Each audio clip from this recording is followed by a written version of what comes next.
law enforcement agencies on anti-corruption cases in local government. We are the Portfolio Committee for Cooperative Governance and Traditional Affairs. We have had sessions with yourselves on a number of occasions, but the last one, which I attended, was on the 25th of March, 2022. As the new chairperson, I've been informed that in the previous meetings, there was some agreement that we should be getting updated quarterly. But I remember in the last meeting of the 25th of March, sentiments expressed by Advocate Batoy that we should also allow you time to work so that when you come back to us, you would have done a lot of work. So are proving to be the biggest problems in the country. And in particular, in municipalities.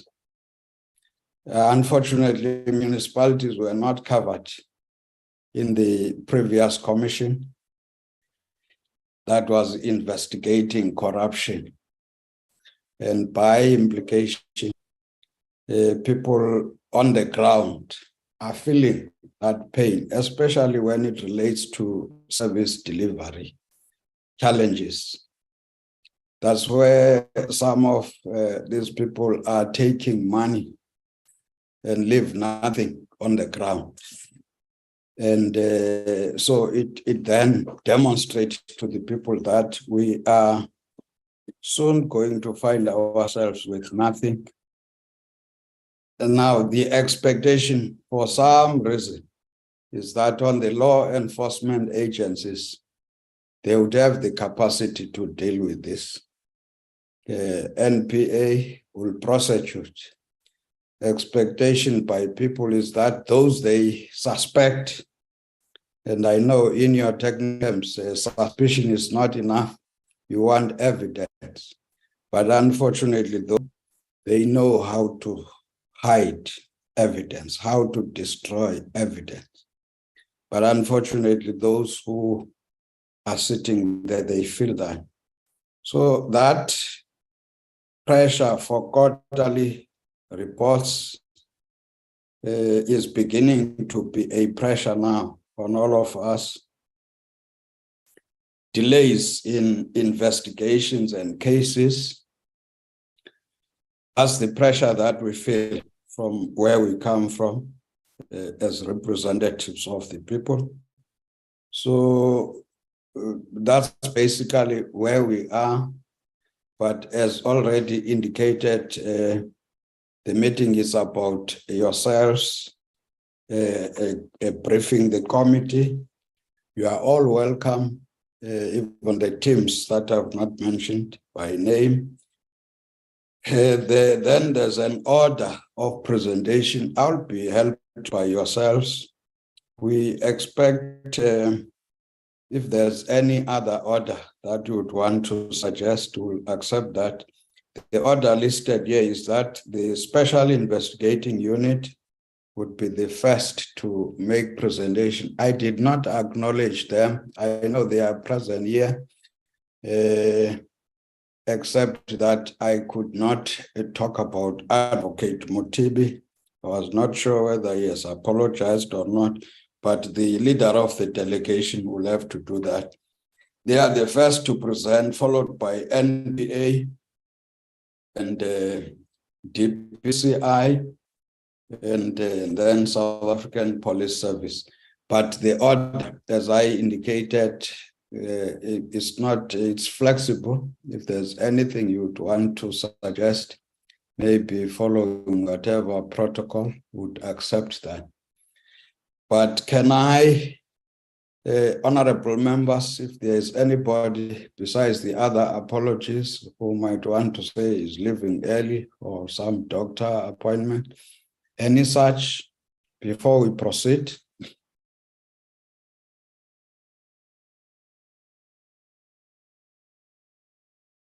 Well, I can see the hand of General Masamula. Good morning.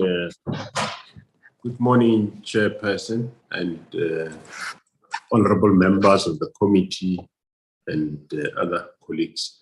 If it is allowed, Chairperson, I do have an appointment at 11 o'clock, past 11. If I can be allowed, if possible, General Libya will still remain with the team, as well as General Maxen and Sikidi. Sintumule, they will still be with the team, if with your permission, Honorable Chair. Thank you. Yes, that's why I talked about your arrangements to say we are flexible, but the little missing point is to see your face so that we know who is our national commissioner, seeing the face. But I'll allow you immediately to come in. Can I immediately hand over to you to talk to us as a committee? Welcome.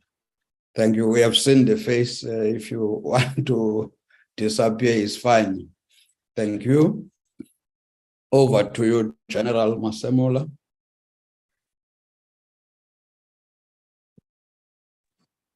Thank you very much, Honorable Chairperson and honorable members. The delegation of the South African Police Service will consist of myself, General Libya, General Musipi, General Sintumule, who is at court currently, will join us a bit late. Major General Maxen will do the presentation of the general detectives.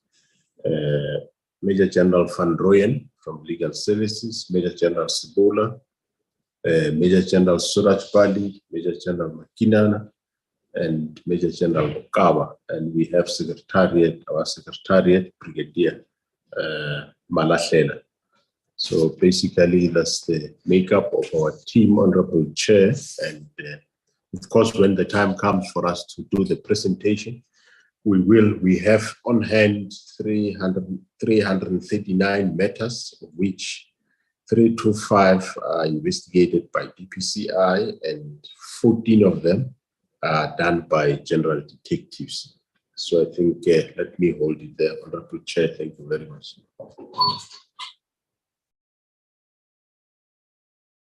Thank you very much, General. I'm not sure if we should not follow immediately after you allow the presentations from both DPCI and whoever, as you already indicated, so that there's a flow of this, and then we'll follow with SIU, then NPA. But I can see a hand. NDPP.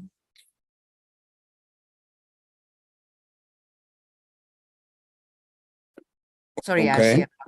Good morning, Chair. Thank you, Chair, and good morning to Honorable Chair, honorable members.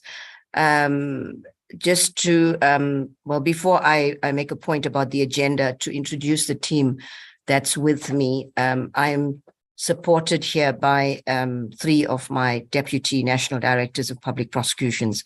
Advocate de Kock, who is the head of the National Prosecution Service, which is the General Prosecution Service, in the sense that it deals with the general and not the ID prosecutions or other prosecutions. Advocate Rabaji Rastava is the head of the Asset Forfeiture Unit, and Advocate Du Plessis is the head of our Strategy, Operations and Compliance Unit, and they have various members from their divisions present with them. Chair, on the agenda, if I may propose, and thank you for your flexibility on this, that given the flow of the process, that it would indeed be the best for the SIU to proceed, as in the process they do come first, the DPCI and SAPS second, and then the NPA, which is the last in the process, will present at the end. And then in that way, there will be a nice flow of and an understanding of the matters. Thank you, Chair. That's a proposal from myself. Thank you very much. I think as already indicated, we are flexible. But as long, when I say we, I also have members of the committee, but we don't want to discuss the agenda. I think what we are looking for are the presentations. Maybe let's start with the SIU, as you have already indicated. Unfortunately, in fact, I should have acknowledged the leader of the SIU, but we apologize. Can I hand over to the SIU to make the presentation?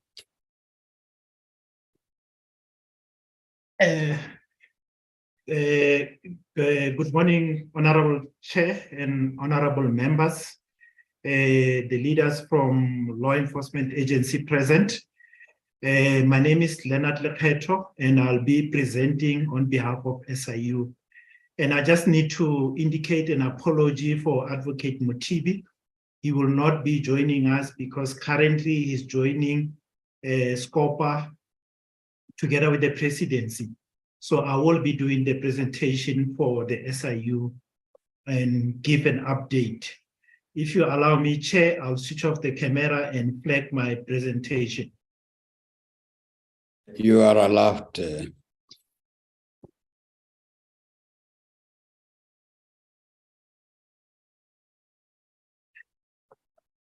Yes, Chair, thank you so much. I hope my presentation is visible. Let me put it in a slide mode. Yes. No, thank you, Honorable Chair. In terms of the delegation from SIU, as I indicated, I'll be leading the delegation. And present with me is Ms. Tenjiwe Dlamini, who's the head of strategy in SIU. And we also have Mr. Thulani Mkungo, who's the chief risk officer. And he will be doing the last part of the presentation regarding the local government anti-corruption forum. So without wasting time, I will start with the presentation. And that's the presentation outline. As you can see, first we'll deal with the SIU mandate, methodology, and outcome. And after that, we'll do the investigation conducted from 2014 to date. Chair, because the invitation was quite broad, we didn't know how to couch and until when can we limit the presentation. So we decided to go 10 years behind so that we can give the committee an update on the ongoing matters. Then we'll deal with the outcome. Thereafter, civil litigation. That will be the matters in the High Court and Special Tribunal. And thereafter, we'll deal with the actual recoveries, criminal referrals, disciplinary referral, administrative action, and therefore the systemic recommendation, observation, which relates to modus operandi, maladministration, and malpractice, and also talk about the district development model, then local government anti-corruption forum, then monitoring of the referrals. That's the outline of the presentation. Then I'll start immediately with regard to the mandate of SIU. Chair, as you know, that the SIU is mandated in terms of Special Investigating Unit and Special Tribunal Act of 1996. Then our vision is to be the state preferred and trusted forensic investigation and litigation agency. And the mission is there. And I think critical for the committee is just to know the major function of the SIU, which is to investigate corruption, malpractice, and maladministration. And key to it is to institute civil proceeding in the special tribunal. And the powers also of the SIU, we are able to subpoena, to do the search and seizure of evidence, and also to interrogate witness under oath. And this only happens once the proclamation is issued. And major function power also, Chair, is to institute civil litigation to recover state funds lost or to prevent future losses. And this power, Chair, we do have power to litigate on behalf of the department. And out of the mandate, we don't have the power to prosecute or to arrest or to implement disciplinary action, but we work closely with other relevant agencies where our powers fall short.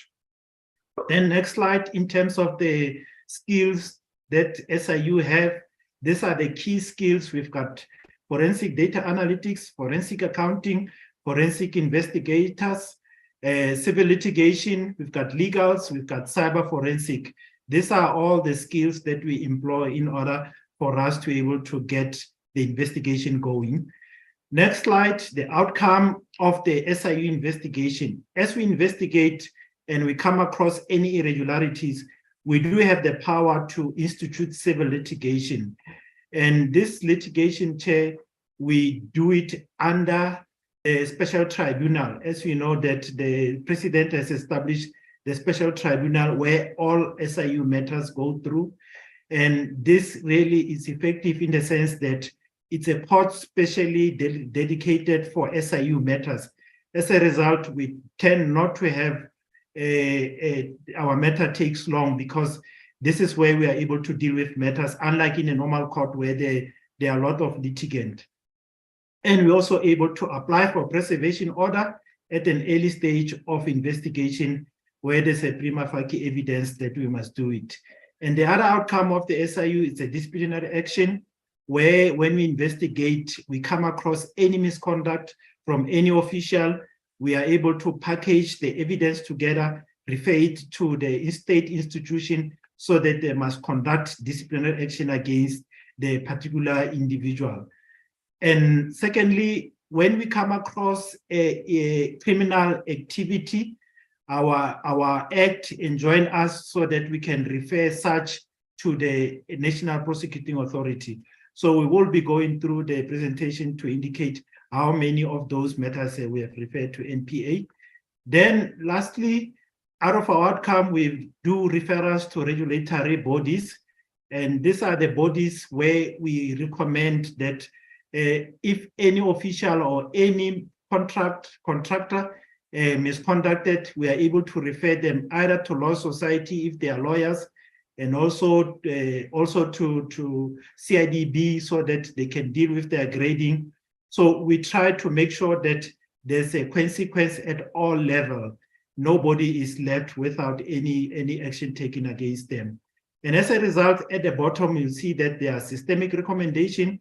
These are the recommendations that we do after we have done the investigation so that we prevent whatever occur, misconduct or any irregularity that occur so that it doesn't occur again. So we do make such a systemic recommendation to the department so that they must take action and prevent any losses from happening again. So that's the outcome of the SIU.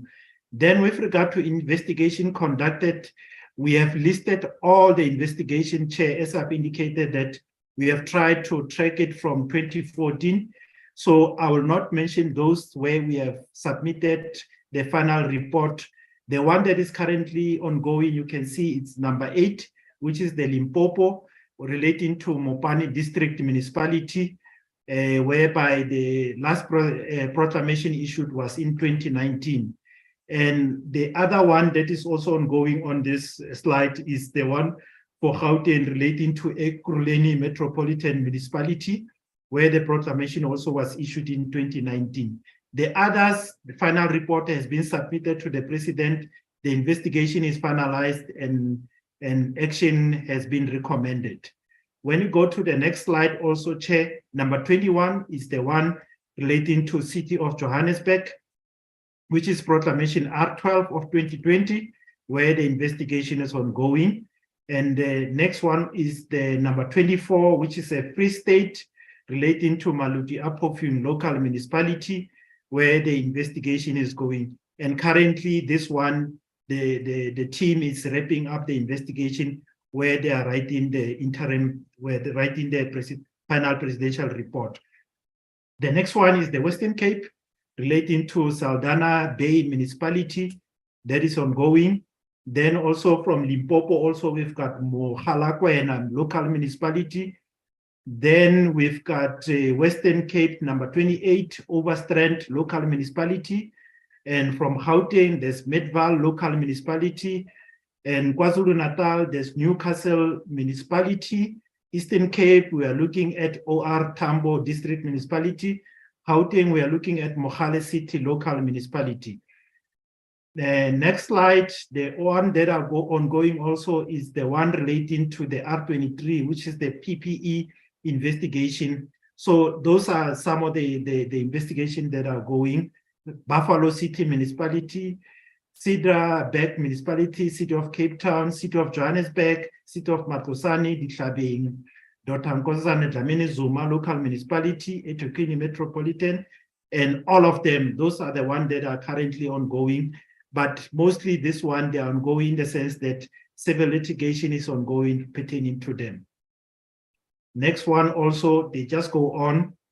I'm not gonna read all of them there because there are quite many. So in terms of the ongoing, those are the matters that are currently ongoing pertaining to the SIU investigation in local government.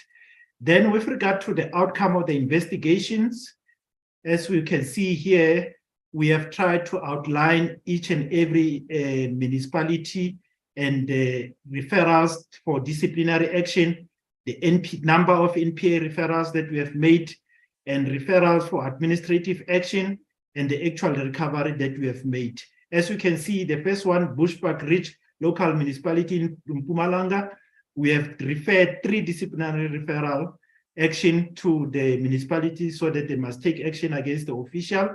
And with regard to NPA, we have referred 12. And for actual recovery, we have recovered 141,000. Then with regard to Vembe District Municipality, we have referred for disciplinary 3, NPA 3. Then Greater Tubatsi Local Municipality, we have referred disciplinary 6.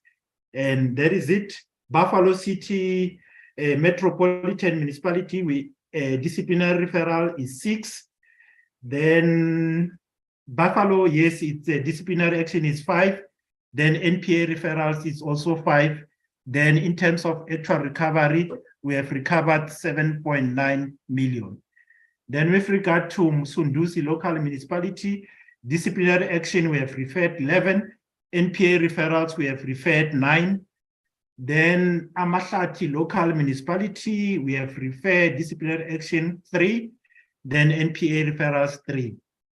Greater Sekhukhune district municipality and Elias Motswaledi local municipality, we have referred disciplinary action for 39 official and 19 NPA referrals. And referral for administrative action. For administrative action, we refer to the referrals where we refer to the municipalities so that they can take action against the service provider to make sure that they blacklist them. Then with regard to Mopani district municipality, disciplinary referrals is 18, NPA referrals is 48, administrative action is 12, then actual recovery is 29,485. Herigwala district municipality, we have only referred 9 NPA referrals. Then Tabazimbi local municipality, we have referred 6 NPA referrals. Alfred Nzo district municipality, we have referred 4 disciplinary action and 6 NPA referrals. And with regard to Lesedi local municipality, we have referred 1 disciplinary action and 2 NPA referrals. Next slide, Alfred Nzo district municipality, DC referrals is 1, NPA referrals is 24. Raymond Nhlaba local municipality, DC referrals 6, NPA referrals 25. Mbashe, no, 12. Mbashe local municipality, it's 6 DC referrals and 25 NPA referrals. Eastern Cape institution, that is Nelson Mandela Funeral, we have referred 4 NPA referrals. And Chair, I think this is how it goes. I'm not sure whether must I go through each and every one of them because we have sent the presentation, but you can just see, maybe I can highlight the big one where Mohale Kwena, we have referred 26 disciplinary referrals and 17 NPA referrals and 15 administrative action.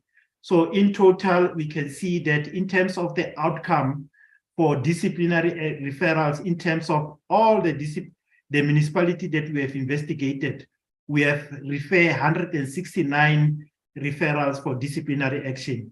And with regard to NPA, on all the municipality that we have investigated, which are listed in the previous slides, we have referred 273, and administrative action is 48.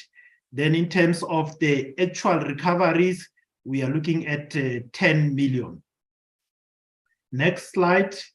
These are still the outcome pertaining to the PPE investigation. As you can see there, I'm not going to go through them. You can see the total there in terms of the disciplinary action that we have referred, it's 184. And in terms of the NPA referrals, we have referred 79. Referrals for administrative action is 62. And in terms of actual recovery is 206 and 400,000. Then with regard to civil litigation, and this relates to the matters in High Court and the matters that are in special tribunal. With regard to the first matters is relating to Greater Tubazi local municipality, and there's the case number there. Then the status of the matter is that parties are exchanging papers in preparation of the hearing of this matter in the High Court in Polokwane. The Umsunduzi local municipality council for the SIU has been appointed to the bench. New council has been appointed and the papers are in the process of amendment. Matter is not yet ready for trial in the High Court. Then Amatlati local municipality, the High Court found against the SIU and the matters has been taken on appeal. The Herigwale local municipality, the matter is in the High Court and it's in discovery phase. Tabazimbi local municipality, the matter is in the High Court and matter is almost ready for hearing. And Alfred Nzo district municipality, parties are exchanging papers in preparation of the hearing of these matters in the special tribunal. Raymond Nhlaba local municipality, the value of the matter is 22 million, 22.3 million. The defendants are appealing against an order dismissing their special pleas and matters is heard in the special tribunal. Mbashe local municipality, the value of the matter is 34.8 million. The defendants are appealing against an order dismissing their special plea, and the matter is also heard in the special tribunal. With regard to Ekurhuleni Metropolitan Municipality, the value of the matter is 1.9 million. Judgment is reserved on separate issue where there's a special pleas. Moretele local municipality, the value is 64.7 million. On the 12th of August 2022, SIU and respondent attorney attended case management meeting. Parties are waiting for another case management for purpose of hearing date. Madibe local municipality, the value of the matter is 361 million, whereby on the 31st of August 2022, SIU and the respondent attorney attended case management and dealt with interlocutory application. Parties are waiting for another case management for purpose of hearing date. Then Mohalako and a local municipality, the value is 169 million. Then the Office of the State Attorney is busy with appointment of new counsel due to failure of the previous counsel to execute the instruction. As you can see, the total of matters in the in court that we are litigating on behalf of the municipalities to the value of 1.7 billion. Then on the slides, regarding the COVID-19 matters, we've got matters on the city of Johannesburg Metropolitan Municipality, where the value is 453 billion, and the matters was withdrawn in the special tribunal. Then the JB Marks local municipality, the value is 2.7 million. And on the 20th of February 2023, matters was on trial before Judge Mudiba. However, it was postponed since due to the fact that one of the defendants did not have a legal representative, and we are waiting for case management date of the hearing.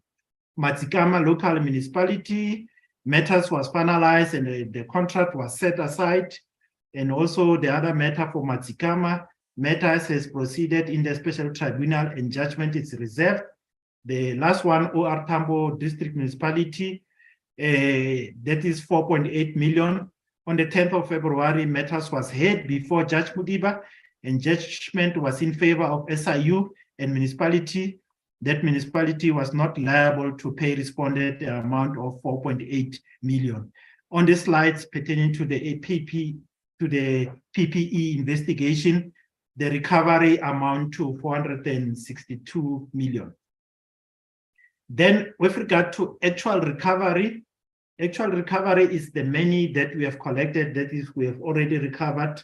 We have recovered to date from all these municipalities, that is Bushbuck Ridge Local Municipality, Buffalo City Metropolitan Municipality, Greater Sekhukhune District Municipality, and Mopani District Municipality and Umgungundlovu District Municipality.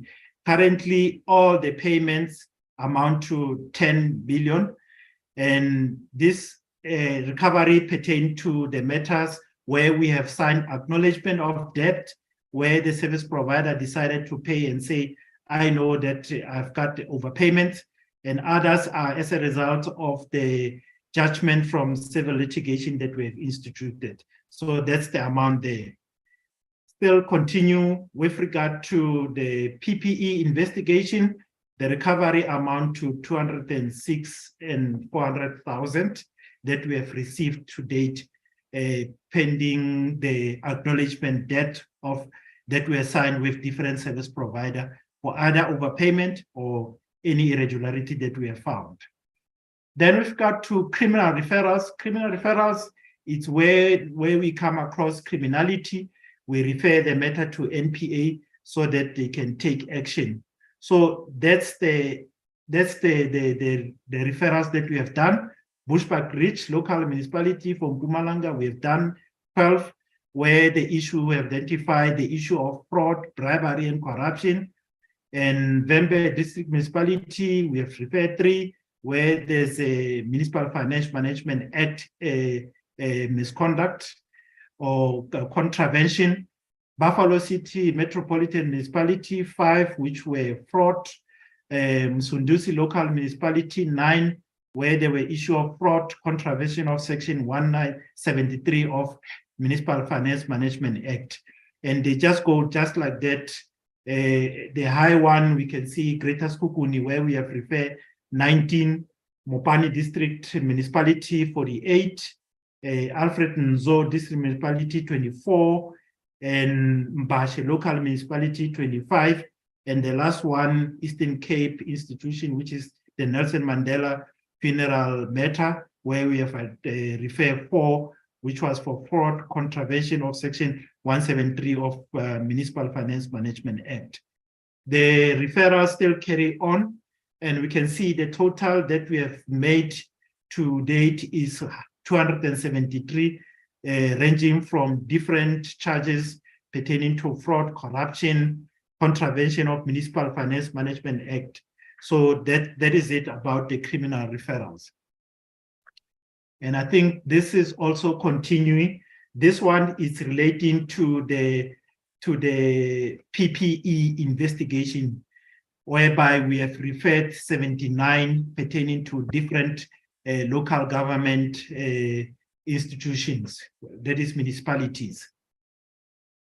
Then in terms of disciplinary, taking out down also, you can see that's the breakdown, and also the charges that has been referred against different municipalities is outlined there. So I'm not gonna go through it, as I've already indicated in the previous slides pertaining to different municipality. And the total is 169 of all the disciplinary that we have referred to different municipalities. With regard to PPE, the disciplinary number of disciplinary referrals that we have made is 184. Administrative action, like I indicated, this is the action where we refer to the municipality that they must take action against the service provider. That is either to blacklist the service provider, or either the service provider they must take action against the service provider through their association, whereby they are, for example, lawyers, we refer to Legal Practice Council, where they should take action against some of those lawyers. And the total to date is 48. This is also pertaining to PPE. We have referred for administrative action 69. Then systemic recommendation and prevention initiative. Here, these are the systemic recommendations that we have referred to the municipality based on the investigation that we have done. As you can see for Bushbuck Ridge, here we are looking at the issue of the e-notice, where we have recommended that examiners should be familiar with the relevant prescript applicable to the conducting of driving license and roadworthy test. And all examiners should sign the e-notice user undertaking and be familiar with the content thereof. Access to e-notice should be restricted to users with valid login credential, and regular audit should be conducted to ensure that officials are complying with all relevant procedures. Then with regard to Greater Tubat local municipality, the systemic recommendation that we have made is that the municipality should urgently amend the repugnant item 18H of the SCM procedure policy and develop provision which will give effect to section 217 of the Constitution.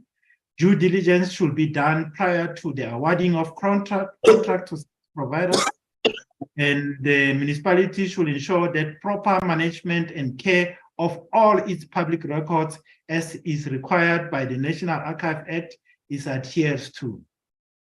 With regard to Tabazimbi local municipality, the systemic recommendation we have made is that they must establish and maintain a register of delegation of authority. They must review and update the register on an annual basis. They must conduct regular due diligence check of all conflict of interest amongst employee, and they must comply with the process set out in section 32 of the Municipal Finance Management Act, and they must ensure that there is a proper contract management in order to ensure value for money, and they must ensure proper record keeping. They must establish and maintain a register of disciplinary action taken against employee, which register should be shared with National COPTA. With regard to Lesedi local municipality, we recommended that when invoking regulation 32 of the municipal SCM regulation, they should ensure that applicable jurisdictional requirements for transversal contracts are met, and they must ensure that proper record keeping is kept. They must ensure that there is a proper contract management in order to ensure value for money. They must capacitate their SCM unit. They must pay service provider or supply on time to avoid having to pay interest. And they must ensure compliance with municipal planning and performance management regulation as far as adhering to internal directive procedure of municipality. Pertaining to Meretele local municipality, we said financial system should be strengthened and better control implemented to ensure that procurement processes or SCM prescript are complied with. The internal audit capacity should be strengthened. Control over municipal resources should be strengthened.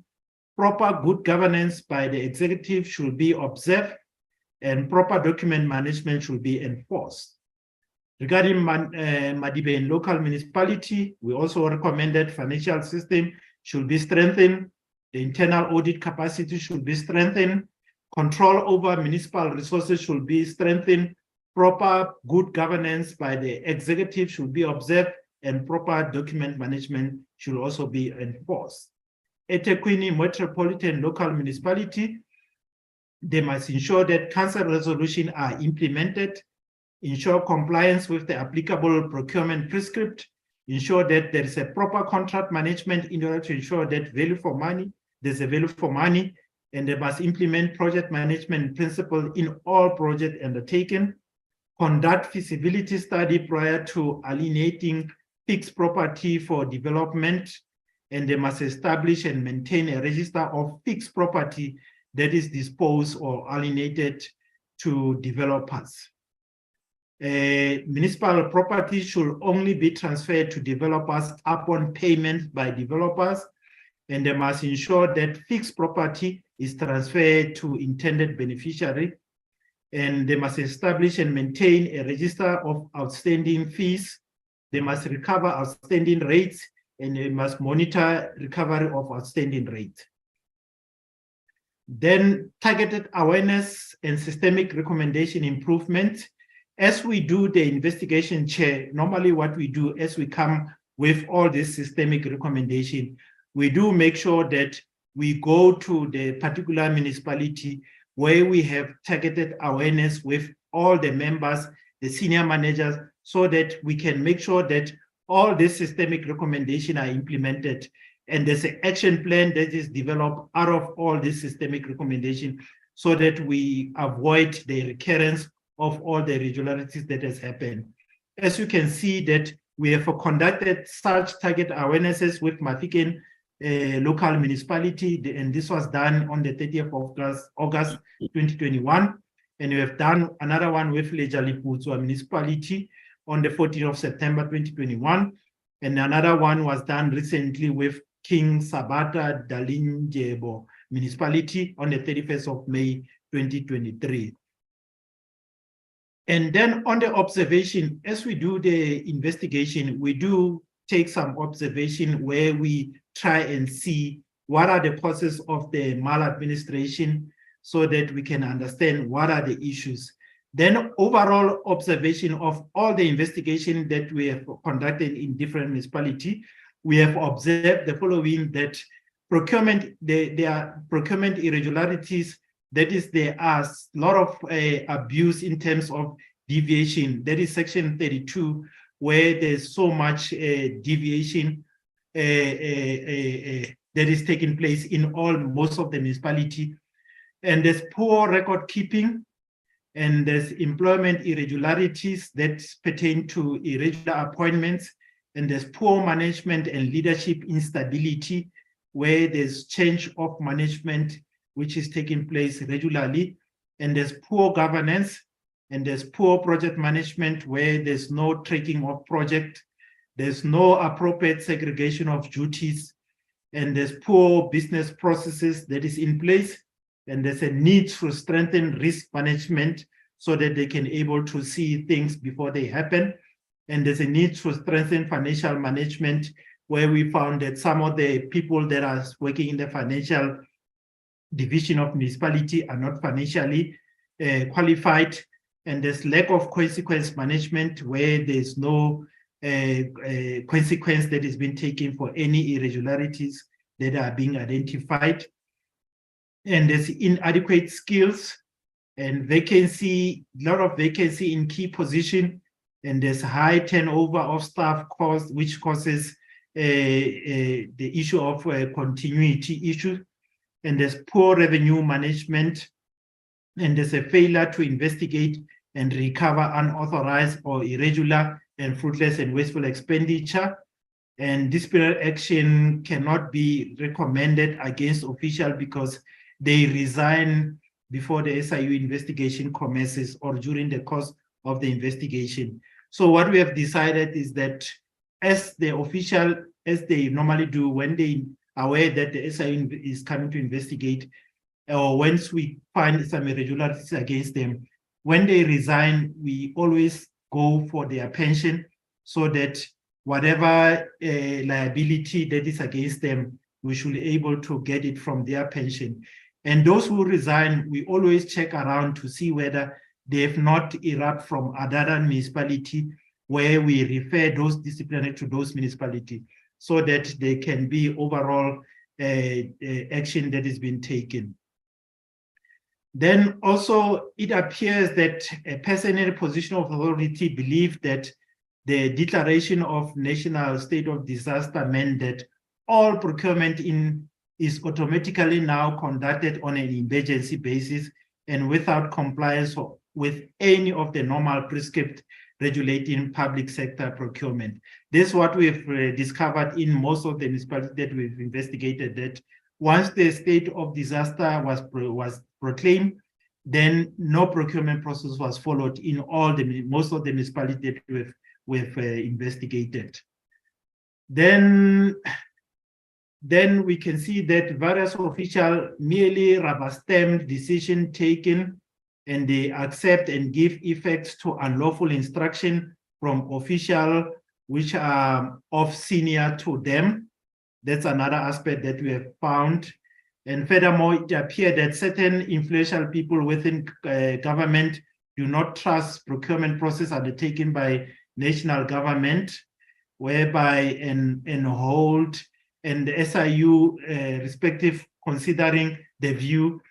And so here the issue, Chair, is that there's an issue of avoiding the use of the transversal contract, and there's an ignoring of the prescript of the practice notes number 3 of 2020-21. I think this is the prescript which was issued during the state of disaster. These are still observations pertaining to the PPE investigation. So companies were awarded contracts, whereas they were not registered on CSD, and there were certain service providers were already in the deregistration process when they quoted and were awarded contract, and whereby their tax status were not in order. And the type of goods that were supplied by different companies were not inconsistent with the nature of business registered on the CIPC or the CSD. And also the product specification were ignored, and certain companies were awarded BEE points as level 1 contributor when they in fact did not qualify. And many companies were awarded contracts for the supply of PPE, which included certain items that qualified as a medical device in certain instances where such companies did not have the necessary license from SAPRA to import, sell, or distribute such medical devices. And there was political pressure played a role in the procurement of PPE. And it appeared that the names of the service providers were determined before any SCM process could commence. The delivery of substandard PPE were observed. There were no attempt to negotiate with supplier in bringing the price within the threshold of suggested by Treasury. And certain state institutions lack basic control measures that will establish correct product delivery. And there appear to be no verification protocol on supplier registration details. Then it goes on, supplier using front companies to obtain multiple contracts from different department or municipality. There were issue of cover coating and splitting of bids, misrepresentation from supplier. PPE were not packaged under, were packaged under false or clone label. Witnesses provided false information to the SIU in some of the matters where you investigate and found that there was nothing wrong with regard to it. Then next slide talks to the district development model, where the district development model was initiated by the president in his budget speech in 2019, and operating in silos, lack of coherence, planning and implementation has made monitoring and oversight of government difficult. Hence, the district development model was adopted. And the district development model seeks to ensure that there is an integrated district approach to address service delivery. Then the anti-corruption and ethic awareness workshop continues to be rolled out in municipality under the banner of local government anti-corruption forum in line with the district development model. And DCOG, SALGA, provinces, SIU, HOGS, AGSA are part of the stakeholder that implements anti-corruption and ethic workshop that are targeted at councillors, top management, and relevant officials within the municipality. So from here, Chair, I'll hand over to my colleagues who will quickly take us through local government anti-corruption forum. Mr. Mkungu.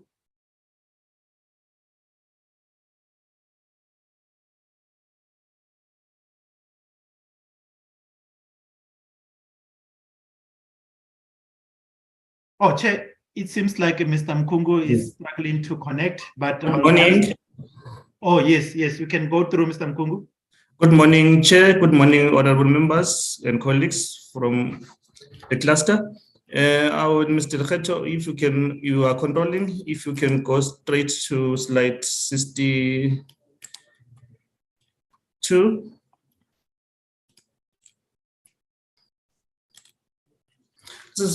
Members, the SIU is as part of the ACTT. We mandated to run the program 4, which is the protection of vulnerable sectors. So in running the vulnerable sectors, what we did, we prioritized all the sectors that are prone to corruption. Those sectors, when we were identified through the process, when all the stakeholders were together to identify and prioritize the sectors. So the local government was one of the sectors that were identified as one that is prone to corruption and to be prioritized as to have the forum specifically dealing in the prevention and identification of corruption in the sector. Okay, we looked at the various, from first we look at the National Anti-Corruption Strategy, then which informs our basis as was the first, and looking at all the pillars. Thank you, next slide. These are the pillars I will not go through. The members a bit of they are aware of as well. Next as well. Okay, as I mentioned, these on your top, on your left, as you see, these are all the programs of the ACTT. Then we are running this, which is the last one, which is program 4, which is protection of vulnerable sectors, as I mentioned earlier. Okay, next. Then in terms of coming up with this protection of vulnerable sectors, as mentioned on, we collaborated with all the stakeholders in formulating our priority list of the sectors, which we look at the G20 Corruption Working Group, the Parliamentary Oversight Committee's report, Auditor General audit outcomes, investigation report outcomes by law enforcement agencies and other Chapter 9 institutions. Then we informed in these vulnerable sectors in corruption that we identified. Thank you. Then in terms of priority, as I mentioned, we prioritized them in this order. First was the health sector, and then was followed by local government, and then infrastructure and corruption. So the health sector was launched first as the basis, which is we look at it as our blueprint, which was the first one to be launched, which shows that the forums in terms of working on the corruption, they are effective and working.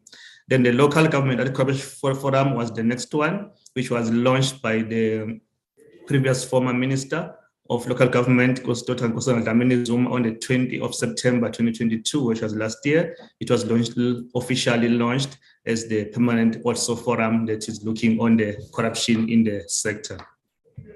Next.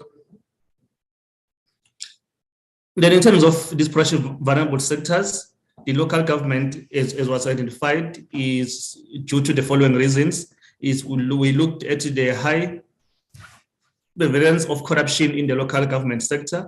We looked at negative Municipal Finance Management Act audit outcomes that were presented also by AG, service delivery, priorities of the government, outcomes emanating from investigation by different law enforcement agencies, the need to put effective systems in place to detect and prevent corruption, which bring greater level of transparency and credibility at the local government. Next. Okay, in the wide range of institutions with civil society, the private sector and make up South African anti-corruption forum landscape has potential facility in collaboration in the whole society. So the whole idea here is to enforce the collaboration between the civil society, the private sector, and also the officials from the state in fighting corruption. That's the main idea. Next. So when we establish this forum, those sectors that are quite vulnerable in incidents of fraud and corruption strategies, prevention, as we said, is foster this collaboration with all various stakeholders, which seem to be working as I mentioned earlier on. This local government and corruption has been established as a strategic intervention to foster that collaboration with all the multi-stakeholders that are in the fight against corruption. The key objectives is to support anti-corruption initiatives in various sectors and vulnerable incidents of fraud and corruption. I think this one as well, I have mentioned most of these ones. We can pass, Mr. Feto, due to time.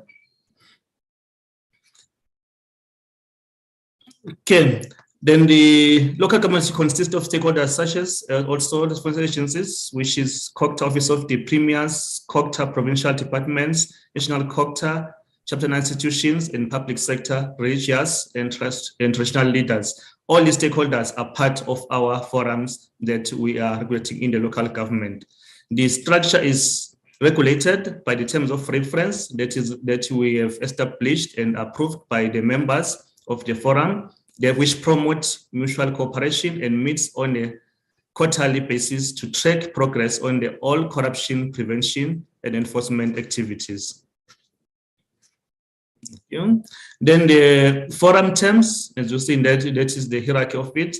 Then we have forum principals meetings, which is the higher body of the local government forum. Then we have forum steering committee, which look at all the cases that are being reported in the forum. They go through to the forum steering committee to analyze and make sure that they are allocated to the correct law enforcement agency to investigate, then report to the bigger forum, which is the forum of principal, which is the local government and the corruption forum. They also have a subcommittee on prevention and a subcommittee on data analysis. Thank you. Today, up to today, we have 22 cases that have been reported to the local government and corruption forum, of which a total number of 17 cases being investigated through Section 106 of the Municipal Finance Management Act of 2000, and 5 of those cases were reported direct to the local government forum and subsequently referred to the DPCI for further investigation after case assessment, which I mentioned. It is done through the forum steering committee to analyze and allocate the cases to the correct law enforcement agencies to deal with each allegation that has been reported. The corruption prevention initiatives, this also are run by the forum, which is the training and the workshops that we do. The awareness programs are being implemented across municipalities under the banner of local government and corruption forum in line with the district development model. The objective is to capacitate councillors and officials in municipalities to fight corruption and collaborate with other stakeholders. This is we do annually. We identify different districts or municipalities or cities where we conduct this awareness and training in this level to make sure that they are aware and they know of the strategy, national anti-corruption strategy, how does it work, what are the things that are in place to prevent and detect corruption in the municipal level. Next. We also have local government data analytics. This project is still at the conceptual stage, but the objective is to use data to produce synthesis analysis of trends and areas of weaknesses, which will show the red flags once the information is gathered and analyzed through data analytics tools, then we can identify the red flags upfront to notify and detect fraud in the local government. Next. Then this is the last one.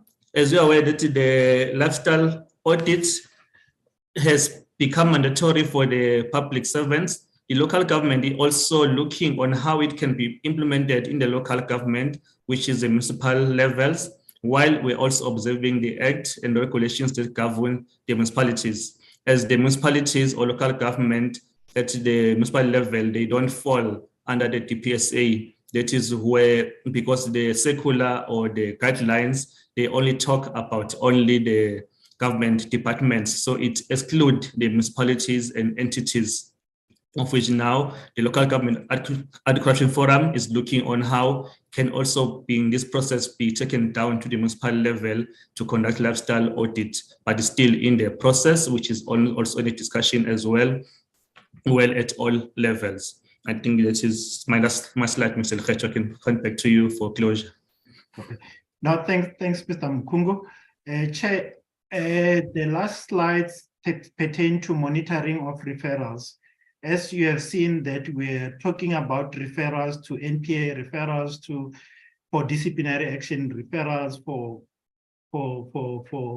regulatory authority. So what we did, we just map up the process of which currently we are working together with the presidency so that we can implement the coordination and the monitoring of all the referrals that we make to different institutions. So I'm not going to go through the slides, but the essence of it is just to show that we are trying to come up with a system that will enable us to able to monitor all these referrals as we do it to different institutions so that we can able to see the effect of the work that we are doing. So that was the last slide from the SIU, and we just want to take this time and thank you, Chair, for allowing us to present, and we'll await the question at the end. Thank you. Thank you very much. We will now move to the Directorate of Priority Crimes Investigation. I'm sure as well they will be able to coordinate with the South African Police Service as to how best you want to present. Over to you, DPCI, General Libya. Thank you very much, Honorable Chairperson and Honorable members. When I was talking to the National Commissioner earlier, we have sort of agreed that maybe the detective service might start because their presentation is shorter, and then we will continue after the detectives have done that presentation. If the Honorable Chairperson and the Honorable members are in agreement, then I can allow the detective service to do that presentation, Chairperson. Agreed. You can proceed. Detective service, will you take the floor? Thank you, Chairperson. Chairperson, good day, all honorable members as well as senior managers, South African Police Service. Good morning to all. I am Major General Leslie Magson from the Division Detective Service. I will be doing this presentation. Let's get into it. Let us move to the next page, please. We want to see your face. We want to link the face with what you are talking to. Please just show it and you can disappear. A young man like myself will never not show the face. I'm just trying to now get to that section there and open up everything. There we are. Am I visible?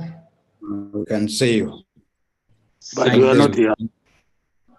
Yes. No, never. Young General. Chairperson. Chairperson, thank you. Let me just go to find my way again. Thank you. Introduction. Division Detective and Forensic Services, and specifically the component Commercial Crime Investigation, is currently conducting 14 investigations into corruption in local government, including COVID-19 spending. 5 cases are being investigated in KZN, 1 in Limpopo and 8 in the Western Cape. 4 of the 14 investigations are on the court roll, whilst the remaining 10 are still under investigation. Let us go to the next page. First up, KwaZulu-Natal. Next page. There we have detail of the case being investigated. You'll see that it's municipality Indumeni, Dundee Cas 222 of 11/2022, fraud and corruption. The summary of the case is the Indumeni municipality required the services of the Newcastle municipality service provider.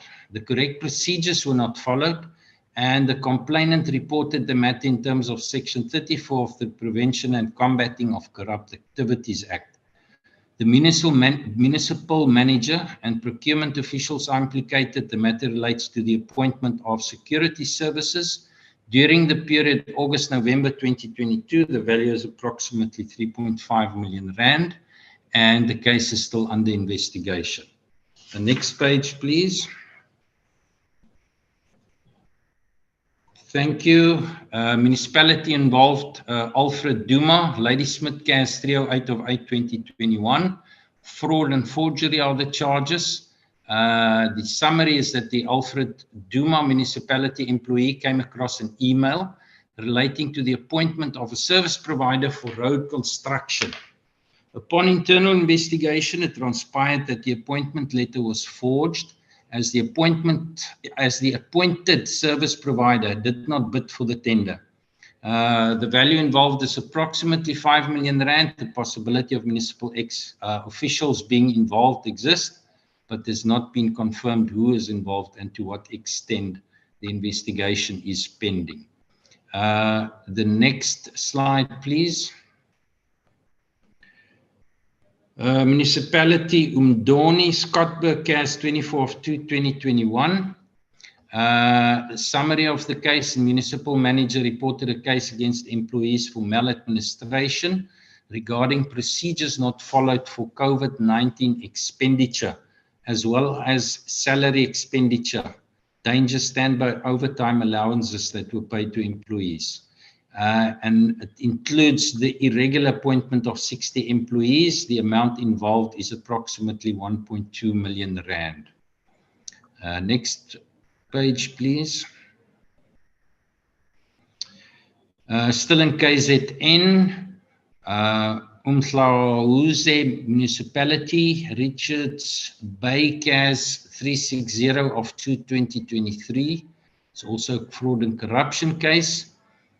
Summary of the case is that a special investigation was requested by the Umhlauze municipality at Richards Bay and Impangeni licensing offices regarding financial irregularities, and specifically motor licensing.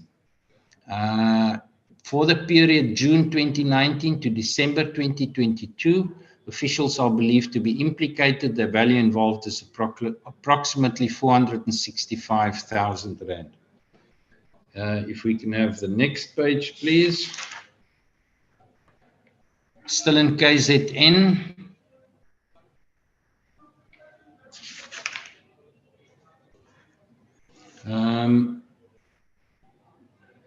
Sorry, Chairperson, I just have problems with my connection and seeing the screen. I'm just moving to my own handwritten, of my own printed presentation.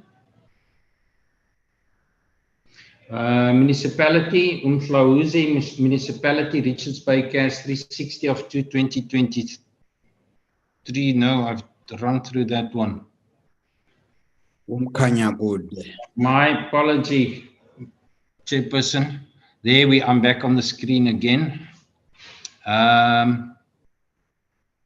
Umkanya Kude Municipality, Mkuzi CAS 12 of 11/2022, fraud and corruption. Projects to the combined value of 6 million was awarded to a service provider in an alleged irregular manner during 2013 and 2014. The case was reported only last year in November, and the investigation is still being conducted in that case. Chairperson, those are the cases in KZN. Then we go to the case in Limpopo. There's a single case there. Sekhukhune Municipality, Groblersdal, CAS 59 of 6/2022, offence of fraud. And it's alleged there that the former director at the Sekhukhune Municipality, representing Sekhukhune Development Agency, opened a case of fraud against members of the board who paid money into lawyers' account without any service rendered. An amount of 460,000 rand was paid. They alleged that there were ghost account created. The investigation has been finalized. The docket submitted to the DPP for decision. Decision still outstanding. The next province that we're going to deal with is the Western Cape. Thank you. There we have the first matter there, Municipality City of Cape Town. There's an inquiry registered at the Provincial Commercial Crime Unit, 204/2022. The allegation there is that employees of the City of Cape Town received gratification in the form of holidays, hotel accommodation, and airline tickets from Bosasa in 2013. Bosasa was awarded a tender in 2010 at the City of Cape Town. The value involved is approximately 100,000 rand, and the investigation is still being conducted. Then also City of Cape Town Central CAS 1101 of 3/2023. The allegation there is that it is alleged that the councillor and mayoral committee member of City of Cape Town abused his position to have city contracts or tenders awarded to identified companies or service providers in return for gratification. The value still needs to be determined, and the investigation is outstanding. Next page. There we have also cases, all of them are actually at City of Cape Town. Case numbers is 513 and 518 of 4/2023. Offences there's in terms of the PRECA. The complainant in the case alleges that contracts of the City of Cape Town were awarded without due processes followed, and that the mayoral committee members and senior directors failed to report the irregularities in terms of Section 34 of PRECA after the irregularities were brought to their attention. Value is to be determined, and the investigation still needs to be finalized in that case. The next matter, also City of Cape Town Municipality, Maitland CAS 199 of 1/2022, as well as 200 of the same month and year. The detail of the case is that the construction service provider was awarded a tender as the main contractor, which from time to time would require the services of subcontractors. It is alleged that the service provider submitted false and or fraudulent quotations or inflated invoices to the City of Cape Town. There's a value involved of 11.5 million rand. The case is currently on the court roll. It was remanded to the 14th of July, and you will see there that 6 service providers and 2 city employees were charged, and is currently standing trial. Next page. Municipality of Clanwilliam is involved here, and the case numbers are 89 of 9/2020 and 10 of 12/2021. Summary of the case is that the complainant discovered improper and unlawful conduct by officials of the Cederberg municipality relating to irregular procurement of PPE during the COVID-19 pandemic. The value involved is approximately 1.5 million, just over 1.5 million. That case is also on the court roll, and it has been remanded to the 9th of June. And I see I did not update that date. My apologies for that, Chairperson. I will do that and submit the latest date. But there you will also see that municipality employees, 3 of them were charged, as well as 3 service providers. Chairperson, that is the presentation from the Division Detective Service. Thank you, sir. Thank you. General Libya, you are in charge.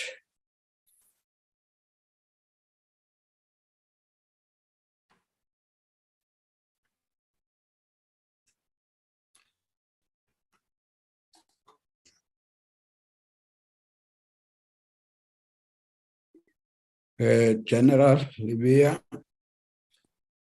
the floor is yours. Okay. Thank you very much, Chairperson. Can I check if my slide is visible? Yes, it is. Thank you very much, Honorable Chairperson and honorable members. From the DPCI, I am accompanied by the Divisional Commissioner, Lieutenant General Musibi, also the component head for serious commercial crime, Major General Maginyani, the executive support, Major General Suraj Bali, and the provincial head of the Free State, Major General Bogawa. Some we are bringing them here for exposure so that there is a continuity in how we deal with the DPCI matters.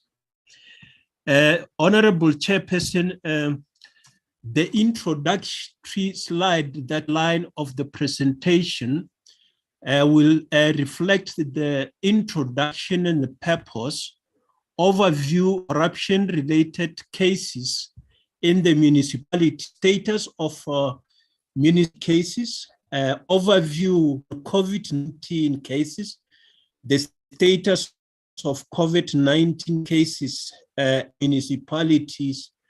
We shall also share of some. Chairperson, from the outset, let me indicate that the DPC to come to the portfolio committee on COCTA to brief the common local government, including the investigation on COVID-19. This week is in line with Section 17, capital letter K in bracket 1 of the South Service Act as amended. Currently,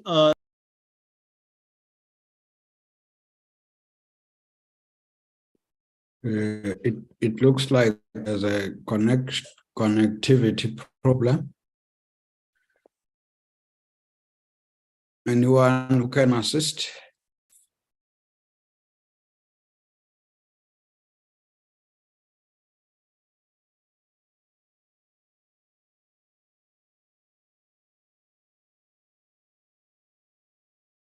The presentation has disappeared and the presenter as well. Hello, Chairperson, am I back in the meeting? Yes, you are back, but the presentation is not back yet. All right, let me. Yes, you can see. You can Is see it visible now? Yes. All right. yes. Sorry for that. I was kicked out of the meeting, Chairperson. As I was indicating, there are currently 325 cases on hand, of which 123 municipalities are involved. It should be noted, Chairperson, that some of the provinces have got more than one municipality involved in a case. 41 cases are being investigated at head office, but obviously the municipalities are situated in the areas. So some of the offenses include the public finance management.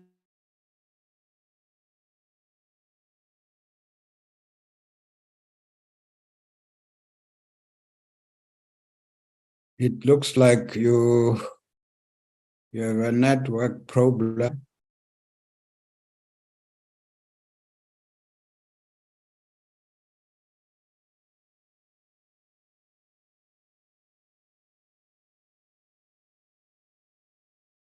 Oh,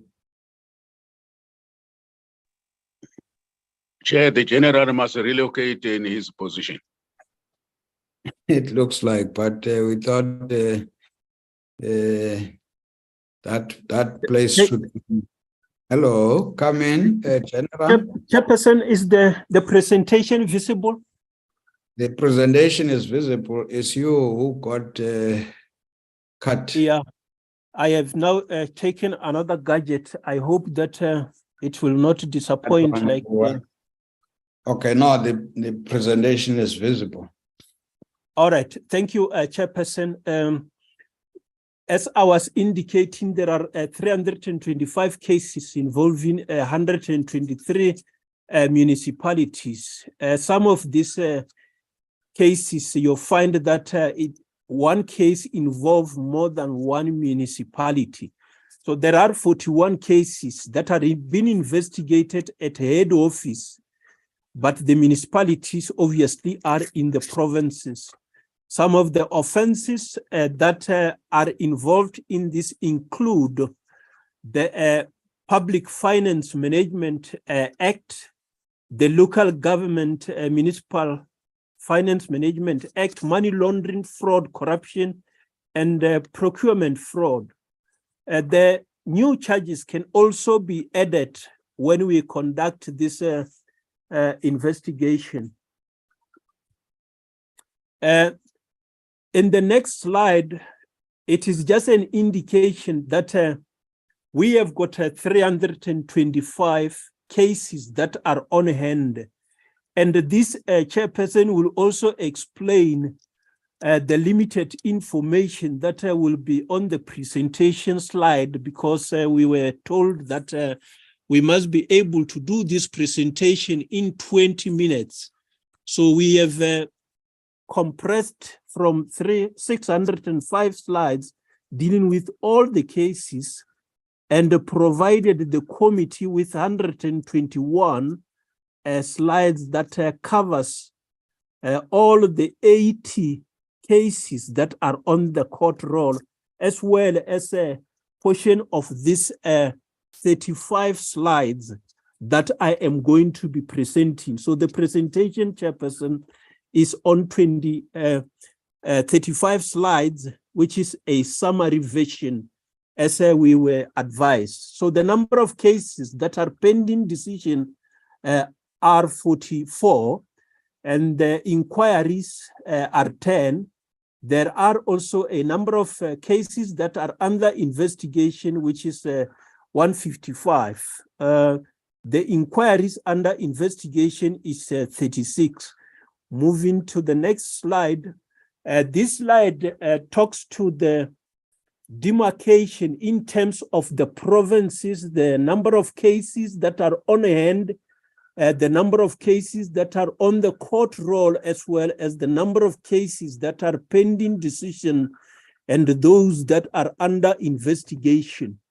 I will not be reading the nitty-gritties of the figures as they appear on the slide, but one can just observe that in terms of this presentation, The majority of the cases are in the Northwest, where we have got 64, followed by those in the Free State, which are 60.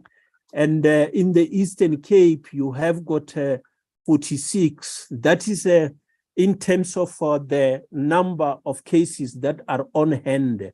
Obviously, the lowest number of cases on hand are those in the Northern Cape, that is 11 cases. So the total number, as I indicated, can be seen at the bottom in red. The 325 cases are on hand, 81 are on the court roll. We have indicated 80.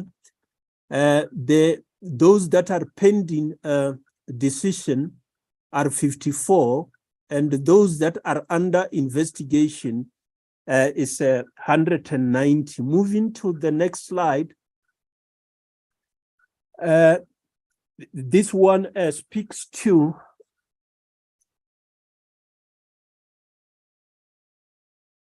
I just need to also get a question of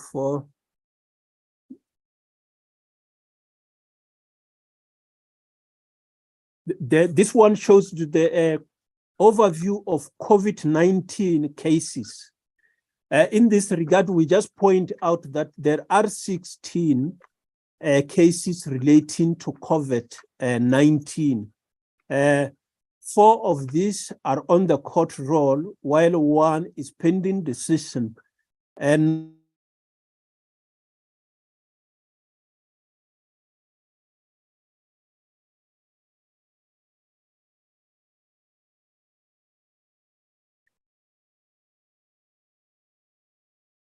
so even the new gadget now, General,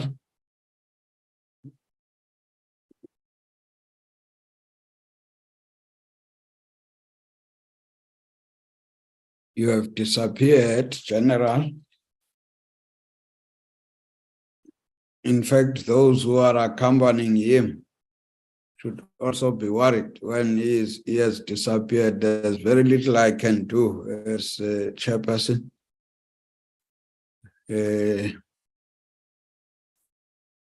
Any assistance?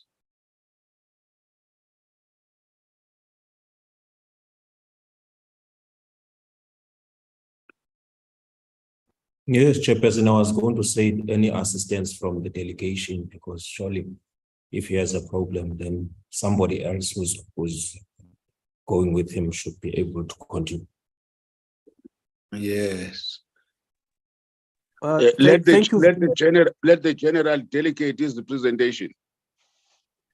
all right, I will be requesting General Suraj Bali. If it kicks me out, I'll ask General Suraj Bali to continue. But at this stage, let me continue and see. When I get kicked out, she'll take over. No, that's fine. Chairperson, with regard to the COVID-19, I was indicating that we continuously work in collaboration with the other law enforcement agencies that are coordinated at the Fusion Center, which is situated at the Financial Intelligence Center.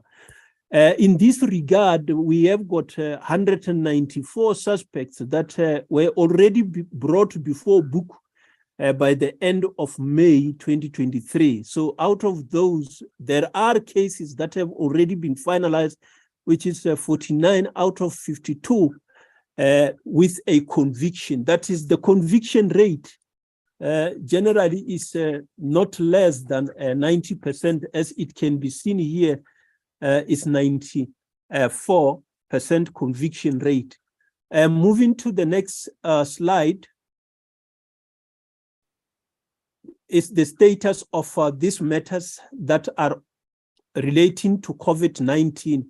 The 5 of these are in KwaZulu-Natal, and then 2 in Eastern Cape, 5 in Mpumalanga, 3 in the Northwest, and 1 in the Western Cape. That make that 16. As I've indicated, those 4 that are on the court roll are in the Eastern Cape, and the Northwest, respectively.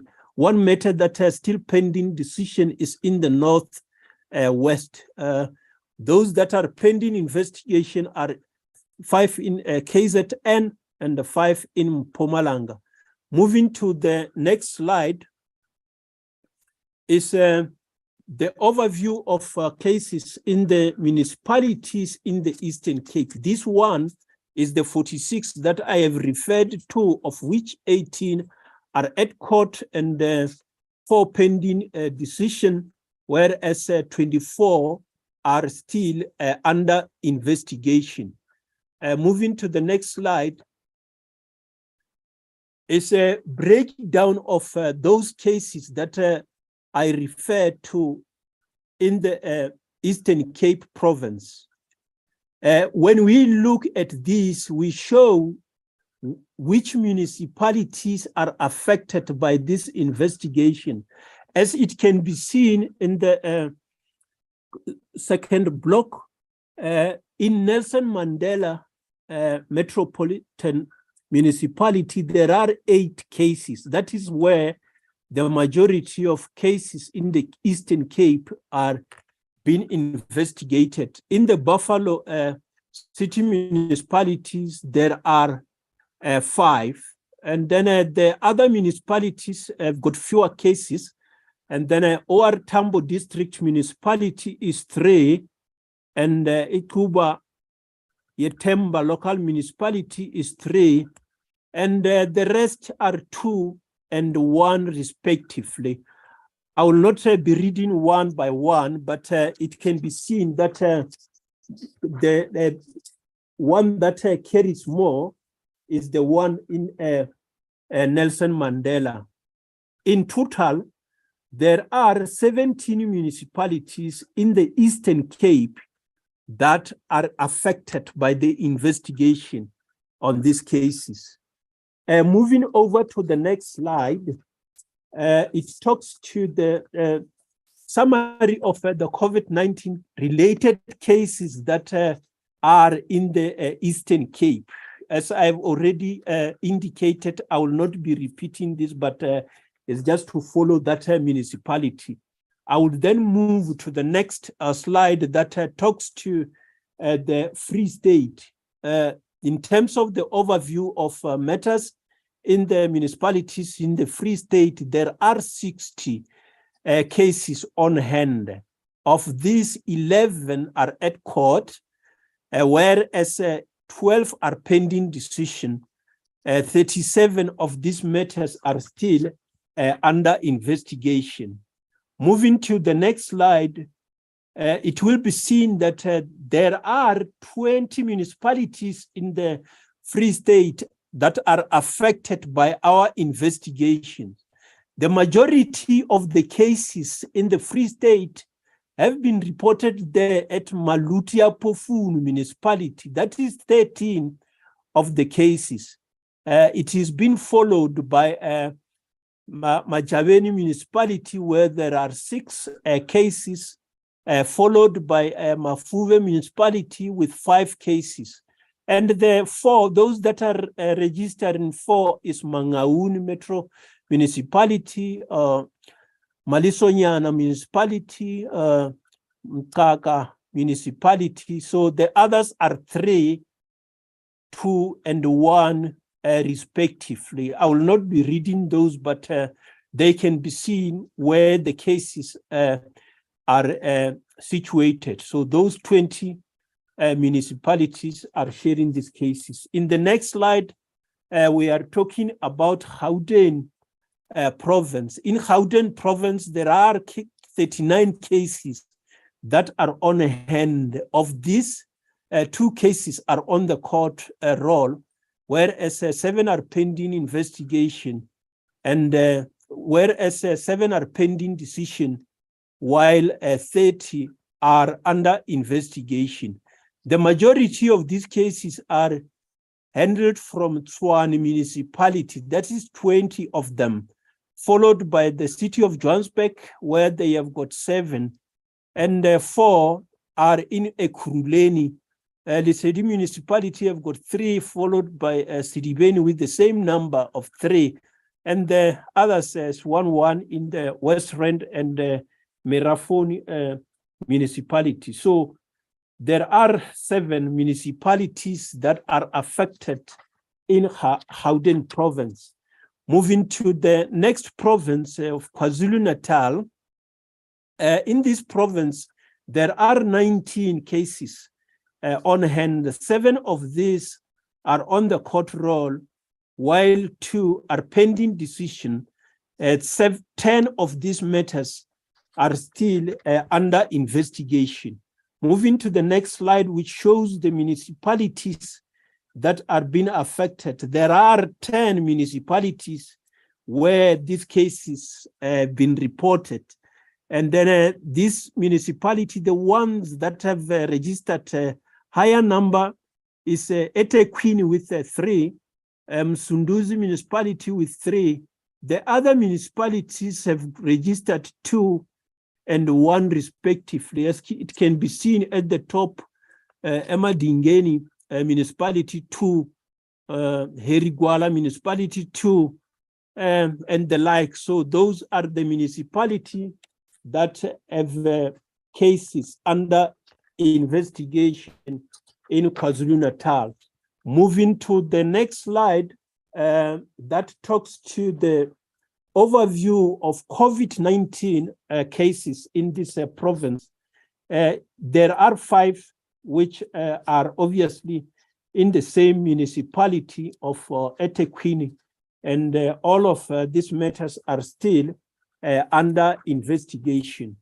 Moving to the next province, which is Limpopo, there are 30 matters on hand.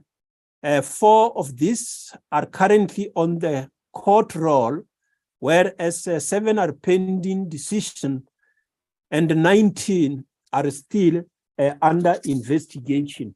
These cases in Limpopo, as it can be seen from the next slide, is 21 municipalities are affected by these cases.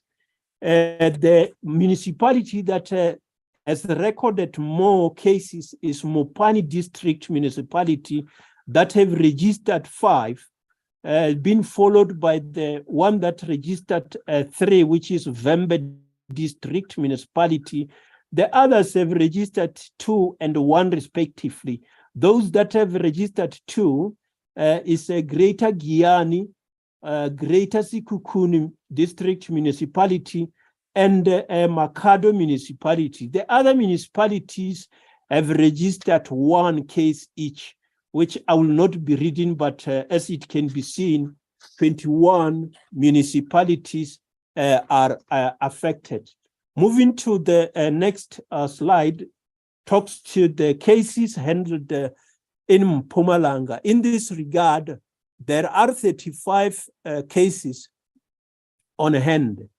Of these cases, 11 are on the court roll, while 2 are pending decision. The number of cases under investigation are 22. With regard to the municipalities where these matters are being investigated, there are 12 municipalities in Mpumalanga that are affected by this investigation. Looking at the ones that have registered more cases, starting with the Dr. J.S. Muroga municipality, which have registered 10, is followed by Emalahleni municipality with 5, and the one that recorded 4 is the Goven Mbeki municipality and the Baliseni municipality. The rest of the municipalities have registered 2 and 1 case respectively, which I'll not be reading one by one, but they can be seen on the screen. Moving to the next slide, talks to the COVID-19 cases in this province. These 5 cases are all under investigation, and they are appearing in 2 municipalities of Mbombela and Nkomazi municipality. Moving to the Northern Cape province. In this province, there are 11 cases, of which 3 are on the court roll, while 3 are pending decision. The number of cases under investigation is 5. With regard to the municipalities affected, in the next slide, there are 6 municipalities that are affected, and the majority of cases are reported in Namakwa municipality, where there are 4 cases, and in Solplaiki there are 2, as well as Ronesterberg local municipality. The rest of the 3 municipalities have registered 1 case each. Moving to the Northwest province, the workload in the Northwest province is 64. Of these cases, 19 are already on the court roll, while 12 are pending decision. 33 cases are still under investigation. Looking at the municipalities affected, there are 18 municipalities that are affected, and the majority of these cases are handled at Madlosana municipality that have recorded 14, followed by the Dr. Kenneth Kaunda municipality, followed by Rustenburg municipality with 9, which is followed closely by Dr. Kenneth Kaunda municipality that have got 8. Thereafter, it is 4, which is Matkuasi Hills municipality, which have got 4, as well as Bojanala Platinum municipality with 4. The rest of the municipalities have recorded 3, 2, and 1 respectively, which I'll not be reading the names of those municipalities reflected. Going to the next slide that deals with the COVID-19 in this province, there are 3, as indicated. This affect 2 municipalities, Leguadama local municipality with 1, and JB Max local municipality with 2 cases. In the next slide is the Western Cape.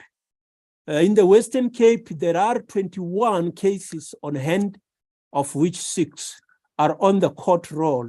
5 are still pending decision, whereas 10 cases are under investigation. With regard to the municipalities that are affected by these cases, there are 12 municipalities that have these cases on hand.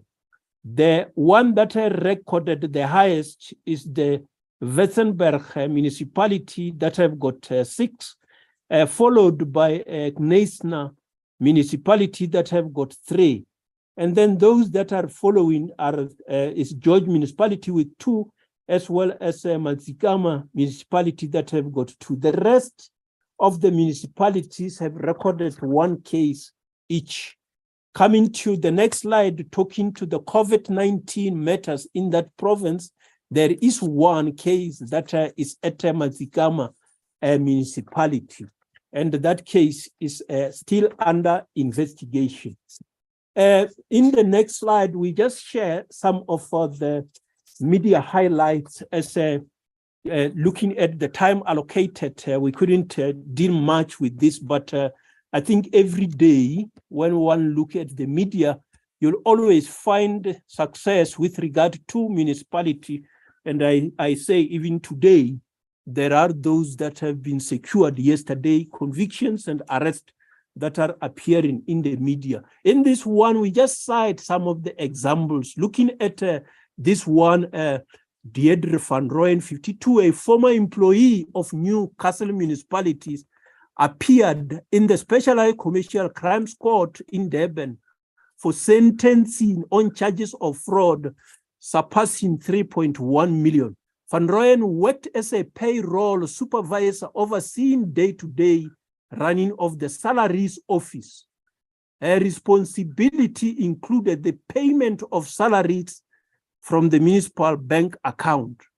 She was arrested on the 22nd of October 2020 and released on 50,000 Rand bail following an in-depth investigation by the National Clean Audit Task Team of the Hawks that relate to the manipulation of salary and the bank system.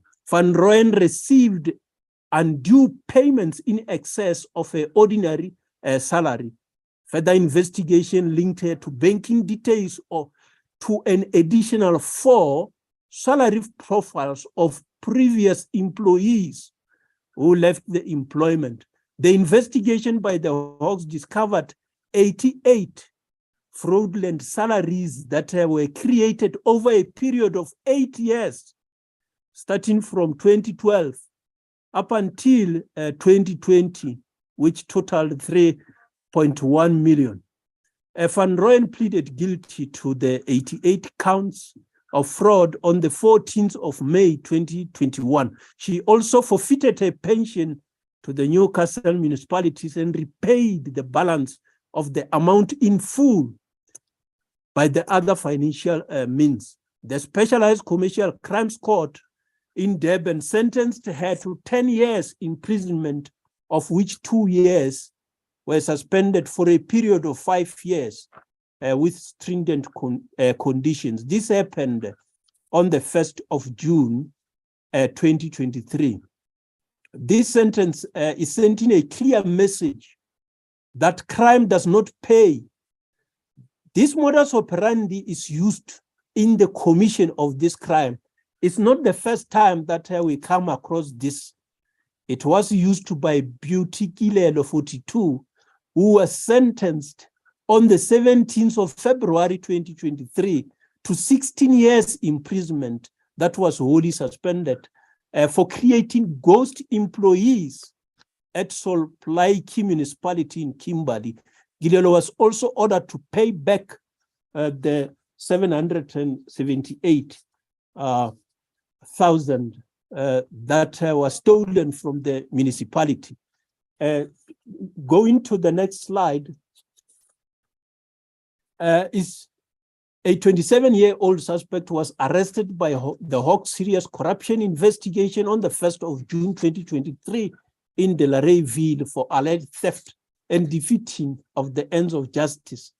It is alleged that on the 31st of March 2023, the suspect stole tender documents and the original invoices for a tender that is under investigation. This is allegedly following the investigation's request for the documents in question. The senior municipality official suspension allegedly relate to the tender whereby the tender documents were stolen. The tender forms part of an ongoing investigation by the Directorate. I think this will demonstrate why at times the matters under investigation can be sabotaged by individuals in the offices where the crimes have happened. The next one is just an indication of the former director of Moses Kotane municipality who will be appearing for a fraud case. He was arrested for fraud relating to the alleged simultaneous occupation of 2 government posts without employer's knowledge. All this, what is showing here is the creation of ghost employees, people who are also able to manage to get more than one salary. This, I think that there is a need for the municipality to be extra vigilant so that the employees do not defraud the institutions. Moving to the next slide, Monde Strato, 47 years old, and Stembel Wiseman Vatala, 56 years old, appeared in Kleinsna Court on charges of fraud and forgery and uttering. Monde is the current municipal manager at Garden Route District Municipality, while Stembel Wiseman Vatala is a former Kleinsna local municipal manager. The Vatala is currently unemployed. It is alleged that between April and December 2019, the accused failed to declare 7 municipal contingency assets to the Auditor General, which were previously reflecting on the 2012 and 2017 financial year audit reports of that municipalities. These properties were supposed to be transferred from National Local Municipality to Garden Route District Municipality, but the transfer could not take place. The value of the properties is 64 million. As a result of this fraud, the National Local Municipality suffered potential loss of the amount as indicated. The accused appeared in court and were released on 15,000 rand bail. The matter is continuing in court. Chairperson, the rest, maybe I need not be elaborating more, but it's just an indication of some of the nature of the cases that we are dealing with. When one read the 121 slide that we have given the committee, the nature of the cases that are on the court roll will become very clear that there is a need to do more on the matters affecting municipalities. The DPCI shall at all times enforce the law of the Republic without fear, favor, or prejudice, and as the circumstances of any particular case may require, in accordance with the Constitution and the law. I thank you. Thank you very much for the presentation. I'm sure members have been taking notes. We are coming to you, Advocate Patoi. I think this is your opportunity now. You are the one who should help us. In fact, with us as public representatives, we are like the public. We expect to see those who are robbing us getting those overalls, but I know you have your own processes. Can I hand over to you? Yes, thank you very much, Honorable Chair. Thank you, honorable members. Just to respond to your last point, Honorable Chair, we certainly agree there's a need for accountability. There's a need to ensure that those responsible for plundering our municipalities are held to account. But the responsibility for getting them into orange overalls lies with the police and the prosecution jointly.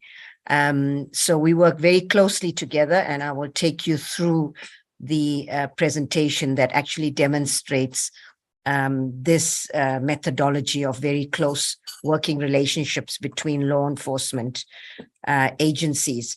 The first slide, Honorable Chair, honorable members, is just sets out what the presentation will be about. We can move on to the next slide. What I should also mention at this point, Honorable Chair, honorable members, we take the presentation that we've submitted as read, and we will therefore highlight a few matters just as examples. And of course, the committee has the full presentation and can ask questions relating to it.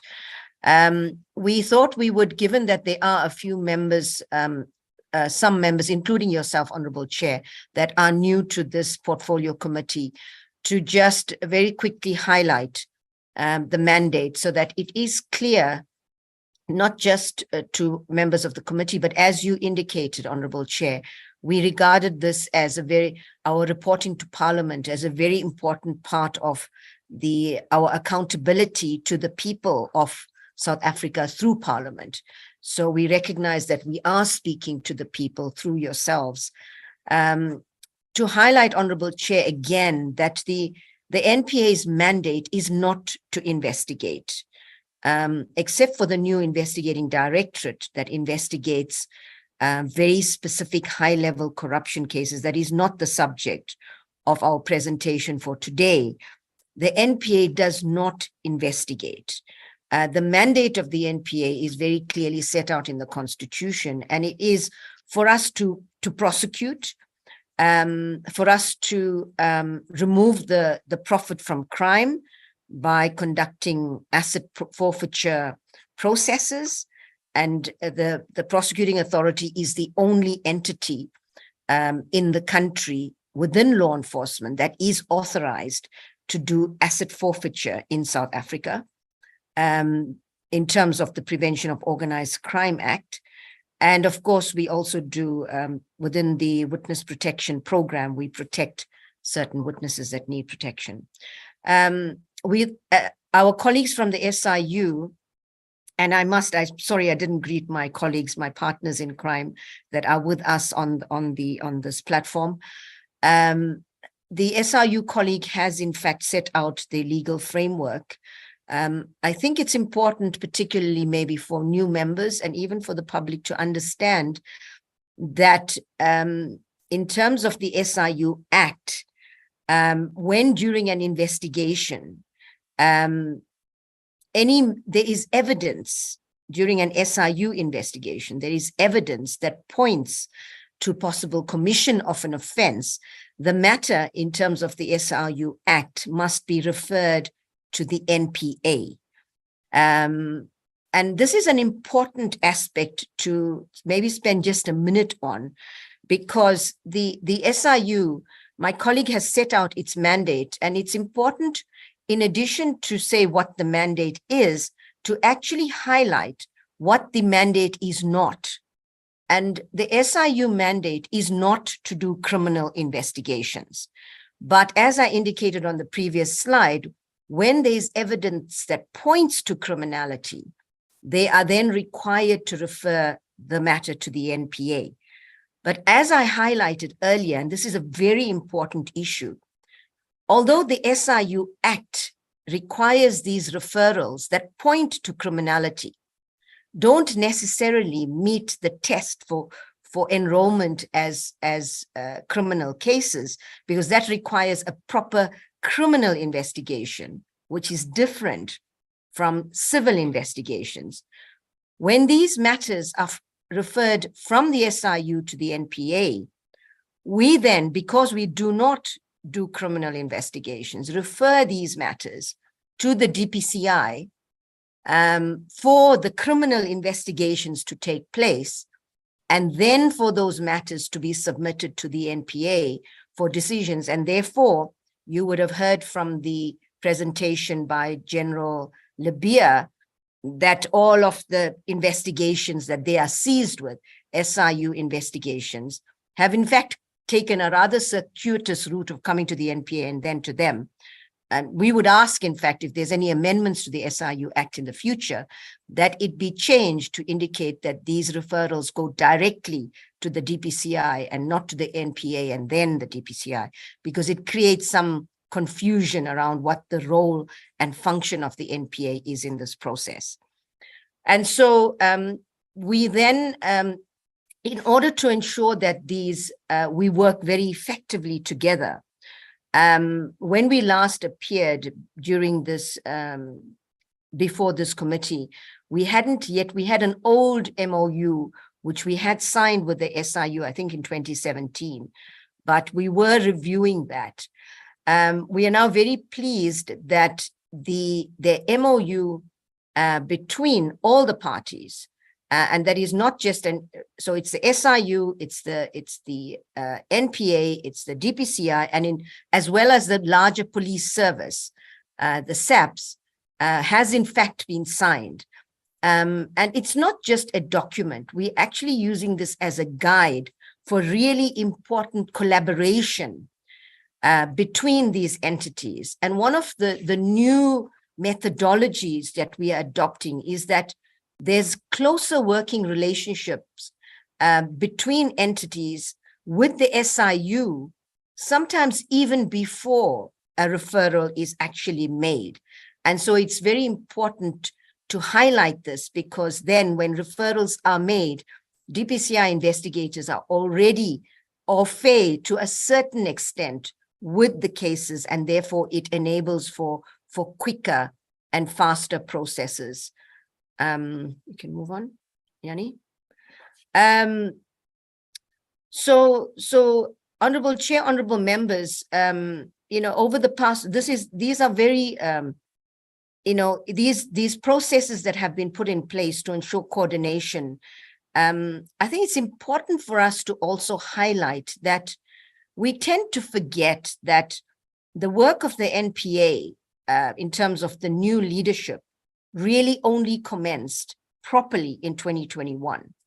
Prior to that, we were hit by COVID in 2020, and the senior leadership of the NPA were appointed in June 2020. We couldn't really do much, although we were working behind the scenes in order to really revitalize the NPA. And serious work started there around 2021, once we were over with COVID and we had the new leadership. And certainly in this last 2.5 years or so, we have been working very, very hard to ensure that we have a fit for purpose NPA that can deliver on our mandate. And certainly there has been a lot of progress on this. And some of the initiatives that we've undertaken is, in addition to just not just the signing of the MOU, but we've been working on co-locating with the DPCI, with the prosecutors, with analysts, with our AFU colleagues, in order to ensure that we can work better and more effectively together. Just dealing with some of the, one slide back, please, Yanni. Just the final slide that I will deal with. Other structures that have been put in place to ensure enhanced collaboration. We have the anti-corruption, it's actually the anti-corruption task team, top priority corruption task team. We've got, the ACTT EXCO case management meetings.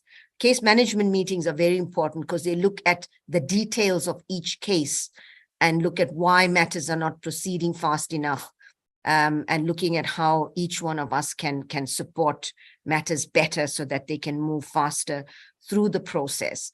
I think this is really important because the reality is that we are not going to be able to do all cases. We have to prioritize. We have, for various reasons, including resource issues, we have to ensure that we prioritize those matters for high impact. Within the NPA, we also have a new, it's not really a process. It's called an advisory panel process, whereby we actually place our complicated matters before a panel of our top prosecutors to ensure that the evidence meets the standard that is required for enrollment before these matters are enrolled. And so, building these partnerships has been a very important part of us trying to be more effective in particular in dealing with corruption within municipalities as well. We're also working very closely with the private sector in order to supplement and strengthen some of the capacities and capabilities that we don't have, for example, in terms of specialized training, etc. Also ensuring that our independence is not in any way compromised. So that was just from my side, Honorable Chair, honorable colleagues, a very high level indication of by way of background. I'm going to hand over to Advocate de Kock, who is the Deputy National Director of Public Prosecutions in charge of the National Prosecution Service, who's going to take you through, again, a high-level analysis of the cases that are in the NPA environment and in the court or under investigations. Honorable Chair, honorable members, I hand over to Advocate de Kock.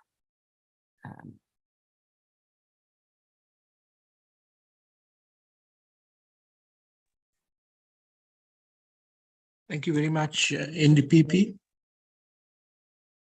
And good morning, Honorable Chair and members of the committee and all the colleagues on the platform. I will deal with slides 9 to 34. And I think in the interest of time, we are not going to go through each slide. I will just highlight one or two of the slides on the examples slides that we provided to the committee. And this is just to give some indication of the nature of the matters that are, some of the matters currently on the court rolls, as well as who those accused persons are in terms of their seniority and their ranks within the municipalities. And we start by giving a very high-level indication of the statistics that are held by the MPA in terms of the work that we currently are doing in collaboration with the DPCI, with the SAPS, with the SIU, with the FIC in terms of our coordination of the work, particularly in relation to the PPE matters. So on slide 9, this is an indication of the status quo as far as the MPA's perspective is concerned in terms of the stats that we keep within our environment. The total number under investigation is 229, in court 88, and finalized since 2021, the period that the NDPP referred to, we say 25. In the Fusion Center, there are 20 matters, 18 are under investigation and 2 are in court. And again, just to remind the committee, we're only speaking about the cases that emanates from municipalities. As far as the Northwest intervention, which was a specific intervention of government, and then of course law enforcement had a role to play. There are 51 matters, under investigation 22, in court 13, and finalized 16. Move to the next slide. As far as the VBS case is concerned, and I wish to just spend a little bit of time with VBS, because I think VBS is an example of how corruption can become so endemic within our municipalities and so organized and structured that it can lead to the kind of case that we currently have on the court rolls in terms of VBS. So we will recall that what we call the main VBS matter is on the court roll. This is in the High Court in Pretoria. In fact, the case is appearing tomorrow in the Pretoria High Court.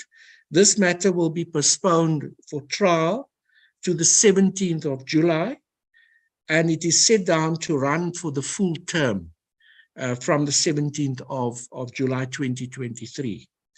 And the members will remember that we are talking about some members of the board of VBS.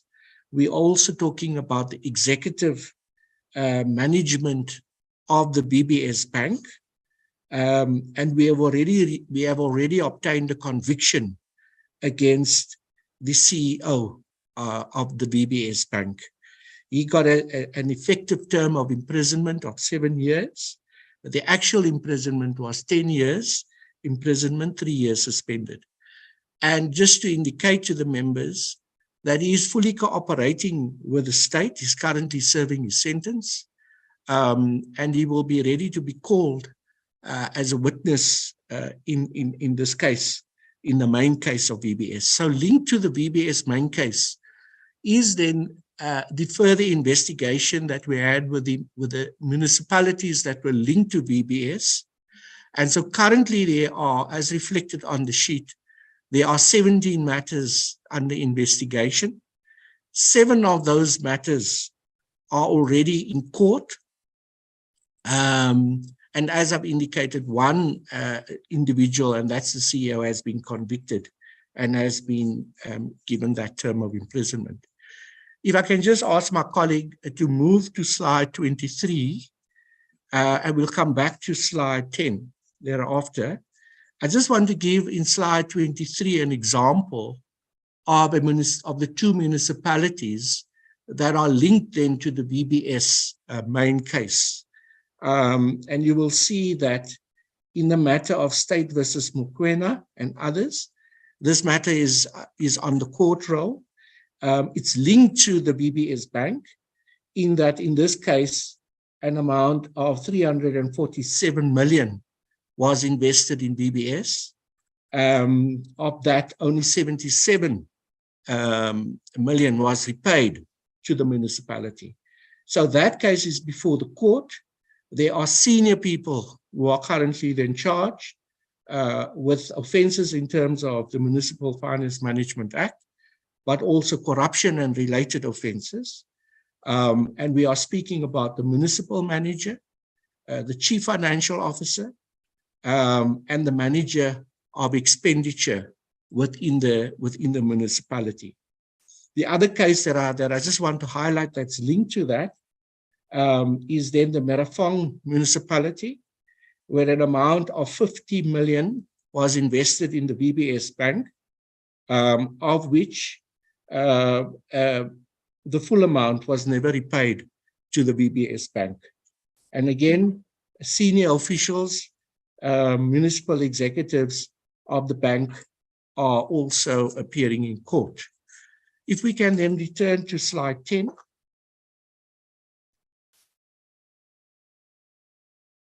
So currently on the books of the MPA in terms of municipalities, 173 matters referred to the MPA, under investigation, 53 in court, 13 and 29 finalized. These are the SIU referrals as per the books of the MPA. If we then can move to slide number 13, I will skip those two slides. And from slide 13, one has examples of further examples of the types of cases that are in court. But slides 13 to 17 are all very senior people within municipalities. It will include the municipal managers, as well as persons who hold the position of mayors, previous mayors within the municipalities. So you members can look at slides 13, 14, 15, 16, 17 as examples of senior people who are now in court. If we look at slide 24, if we can move to slide 24, the state versus Thabo Mokoena, also a matter linked to the VBS Bank. Again, an amount of 89 million was paid to the VBS Bank, of which 84 million was never repaid. So we find that in the bulk of the matters involving the VBS Bank, monies have not been repaid to the municipalities. And of course, the idea is to hold all of those responsible accountable. So I think the VBS is now a good example of the nature of the work that we have done at a very senior level, of bringing and holding all of those accountable. And the way forward in terms of this is that there are further 17 municipalities that will be that are being under investigated, and 3 of those municipalities out of the 17 before the end of October, a further 3 we will bring officials of those municipalities before the court. Effectively, then we would have reached more than the 50% mark of the municipalities that we have dealt with in terms of VBS. And VBS and the municipalities that were involved in this fraud and corruption, we want to ensure that all of those municipalities, the officials who were involved in this corruption, will be dealt with. So, Chairperson, as I've indicated, the slides go up till slide 34. Those are only examples, further examples, and we leave it up to the members with respect to have a look at those slides. And if there are questions, we are available to ask the questions. I'm going to hand over to my colleague, Advocate Rabaji Risataba, who will then address the committee in relation to the work of the Asset Forfeiture Unit flowing from those matters that were referred to the MPA. Thank you very much for the opportunity. Thank you. You should be visible. I'm not sure why. Good afternoon, Chairperson and honorable members. I don't know whether I'm visible and audible. You are Should I visible. proceed, Chairperson?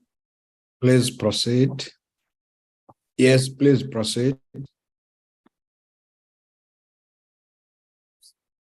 Good afternoon, Afternoon. honorable Chairperson and honorable members. I don't know whether I'm audible and visible. Should I proceed, Chairperson? You are audible, you are visible, and the presentation is visible. Proceed, please. Good morning, Chairperson and honorable members. Am I audible? Yes, you are audible. Oh, thank you so much. Oh, thank you so much. Was on our side. I was trying for the third time now. Chairperson, just in terms of how asset forfeiture operates, for the cases that are SIU referrals, the colleague from SIU, Leonard Legeto, did explain that the matters get referred to the NPA, which then refers the matters to DPCI. Now, most of the time, the civil recovery has already been done. Then we have to get the cases once they're with a specialized commercial crime unit, and they will assess AFU potential for conviction-based recoveries. So basically what AFU has to do is to wait for conviction and then do a confiscation inquiry to determine the amount of the benefit derived by the accused. Not in all cases, but most of the time, the assets would have been dissipated. We have since entered into a standard operating procedure with the ISIU, where they refer matters direct to the AFU. We have not yet done municipality cases with them, but we've done a lot of big cases, particularly on lotto, land claims, and other cases. So, and we hope to expand that standard operating procedures to municipality cases. Chairperson, my colleague Advocate de Kock referred to VBS matters. In those matters, you'll recall that there has been liquidators appointed to basically recoup and recover the assets so that the victims who have suffered loss may be reimbursed if possible. Now, in that case, there is no room for AFU to participate. So, Chairperson, in the last meeting or in the last appearance before this committee, we submitted a list of all AFU cases that were referred from the SIU, not only municipality cases. And Chairperson, for completeness sake and for the benefit of new members, we will resubmit this list because we didn't know that SIU will go back from 2014 and present those cases.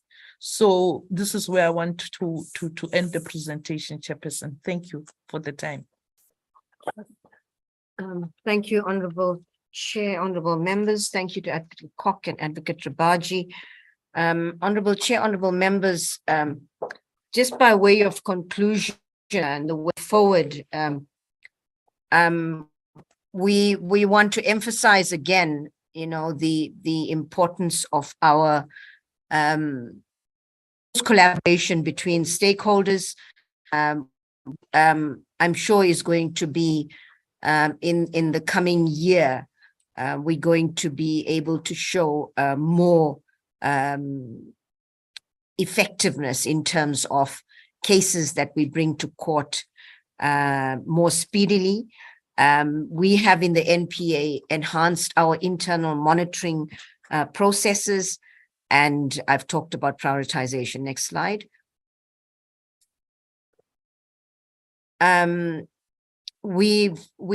You notice that there's quite a lot of bullet points that actually talks to solidifying relationships within government, but also with civil society and private sector actors. This is very, very high and top priority for the NPA. We're certainly looking at the new MTSF period, which affords not just the NPA, but government to really look at how we can organize ourselves and strategize for better effectiveness in the next MTSF period. I want to emphasize, Honorable Chair, honorable members, that you will recall that particularly dealing with issues in our municipalities, that the Auditor General made a presentation to Parliament on the 2020-2021-2022 financial year, and made some very, very, I should say, depressing findings and comments about the financial health of municipalities throughout the country. To our Auditor General continues to deteriorate. And the Auditor General made some findings about the root causes of the problems in many municipalities. And the key ones that she identified were governance failures and lack of accountability and consequence management, which is what our colleague from the SIU also emphasized during the SIU presentation. And the AG's report called for, the importance of strong and ethical leadership and high levels of good governance and accountability within municipalities that will create a culture that will foster trust and confidence in our local government, which at the moment is lacking. And so the point I make here, Honorable Chair, honorable members, is that we in law enforcement will continue to do whatever we can to ensure accountability and certainly orange overalls for those responsible for bringing our country to the state that it is in terms of the lack of delivery of services at the local level. But it's very, very important to understand that we come in at the tail end, and that it is hugely important for upstream measures within municipalities to ensure that there are these systems, processes, ethical, strong government, strong governance, ethical leadership that really ensures that downstream law enforcement is not burdened with this huge responsibility of bringing people to account. Because if these systems and processes upstream are in place, they actually alleviate the dependence on law enforcement that has a lot on its plate already to deal with this. That said, I don't want to in any way detract from how seriously we take our roles as law enforcement to ensure accountability and that people are held to account in terms of their criminality in municipalities. It is where the engagement with government, and it is where the service delivery to our people really happens. And so when we do get service delivery protests, which again, law enforcement is required to deal with, it is because of lack of the delivery of services by people in our municipalities. So I want to conclude, Honorable Chair, honorable members, by saying that we will continue to do the best that we can, but we will not be able to prosecute ourselves out of this problem. It is really important for municipalities to ensure that upstream, they do what's necessary to ensure that there is strong and ethical leadership and that there are systems and processes and good governance systems in place that ensure that it makes it very, very difficult for this criminality to take place in our municipalities, which results in the lack of service delivery. I thank you, Honorable Chair, honorable members. Thank you very much, Advocate Batoi, the National Commissioner, the leader of SIU, as well as General Libya from the Hawks. I'm sure members were taking notes. This is our turn now to engage with the presentations. And Otherwise, thank you very much to all the presenters. I think you were very clear. I will now allow my colleagues to engage with your presentation. The first hand is Honorable Groenewald, Honorable Opperman, Honorable Tessa. I'm struggling, Chair, with my gadget. I'm trying to. Yes. You are number 4, Honorable Kabanchaba. So I've noted yourself. Can we allow Honorable Groenewald? Thank you, Chairperson. Chairperson, my internet is quite unstable. If you don't mind, I'm going to keep off my camera. Okay. Chairperson, let me start with the SIU. A quick question. You identified the same or more or less as the AG, and the NPA alluded that as well. In terms of the reports you gave in the MFMA report 2021. You came to the same conclusion as bad executive controls and so on. Can you explain the process, what happens after you have identified these processes, that is, or the shortcomings within municipalities, to ensure that they comply with your findings? If you can give us some information in terms of that. Then the second question is, can a forensic investigation report, after the report has been finalized, be seen as privilege in terms of Section 40 of the Prior Act? And then to the Hawks, there's a lot of cases under investigation in terms of COVID-19 and other cases that is still under investigation. What is the challenges to bring those cases to a close so they can go to court, and what is the solution if you do have any? Chairperson, that will be my quick contribution. Thank you so much. Very much, Honorable Opperman. Thank you, Chairperson. I have a question to the SIU. I'd like to know how many cases have the High Court found against the SIU in favor of local municipalities? And then I have a question with regard to criminal referrals, that is to the NPA. I'd like to know what evidence must there be for a case to be criminally prosecutable by the NPA? And I have a question for the Hawks with regards to corruption within municipalities. I'd like to know how many councillors or politicians have been implicated in local government corruption activities, because I've only seen the municipal officials ones, and I want to know, are there a difference in the process followed to or for politicians? Thank you, Chair. Thank you. Honorable Tessa. No, Chair, thank you very much. I'll start by comments and then later ask questions. Look, Chair, what we see here across all these presentations in terms of, particularly as they relate to the PPEs, is that the state is generally run as a private company in South Africa, generally.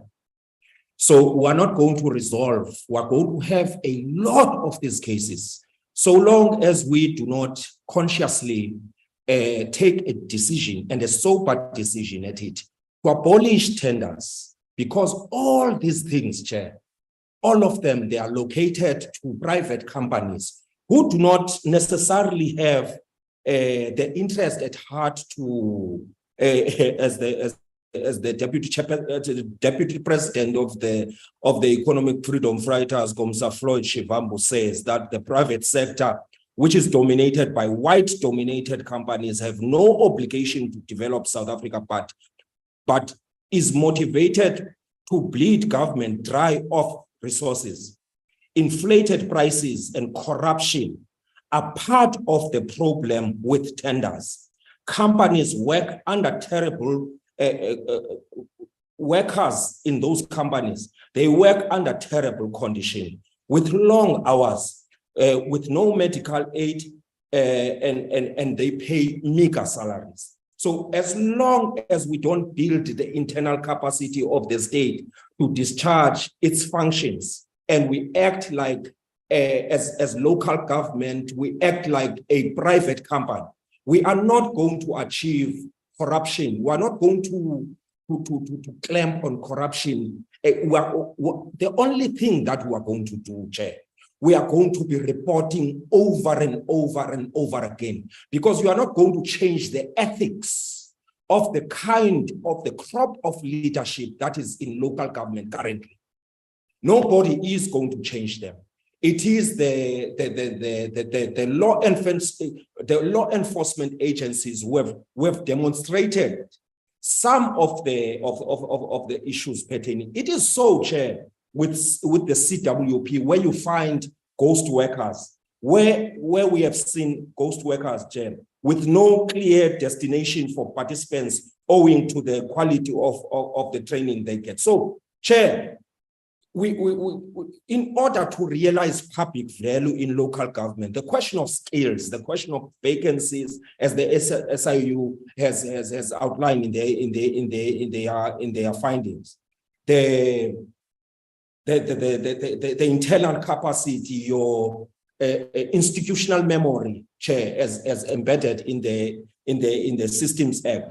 We are going to sit here and report about corruption, maladministration, fraud, because those companies, the tender systems themselves, are corruptible as a system. The procurement system that we have taken to outsource everything that should be done by the state is the one that is causing these cases. So my question to all financial institutions that have reported here, because we have said, Chair, as the EFF, we proposed that the provincial and local and all state-owned companies must abolish tenders and insource workers on full-time basis. An estimated government spending of 800 billion happens through these tenders.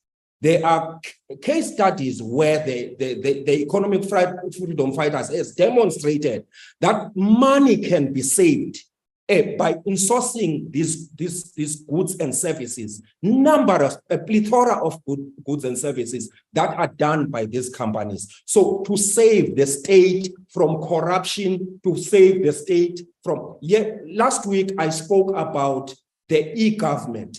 Perhaps, Chair, we need to put together a system of e-government where we are going to curb these reportings that are manual within the procurement process. The PPE scandals are clear. So I wanted to ask, of all these cases, Chair, what is the total amount that across the country, across the province municipalities that has been lost through these procurement processes, so that we get a full sense of what South Africa is losing through these procurement processes, through tenders, Chair. Let us get the total amount of everything, the PPE, everything, VPS, everything, so that we can get a sense of how much the state is losing, so that we can locate the problem and abolish these external service providers to do the work of the state. The other issue that I wanted to raise, Chair, was the issue of the Compario report that I have not seen in Mfule in a local municipality. I would like to ask the Hawks if they have knowledge about the Compario report, Chair. The other issue, Chair, which is almost the last one that I have not seen, is the issue pertaining to the issue of Steve Tshwete, wherein Tshepo Maseko was clearly murdered by the triple P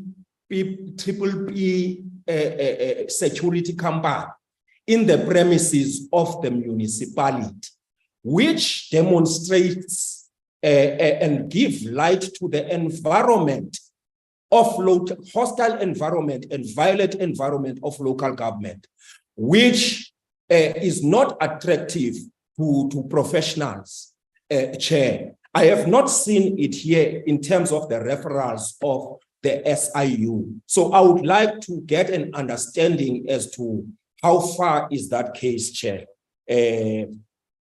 Chair, the last one, almost before the last one, is the issue of Bembe municipality.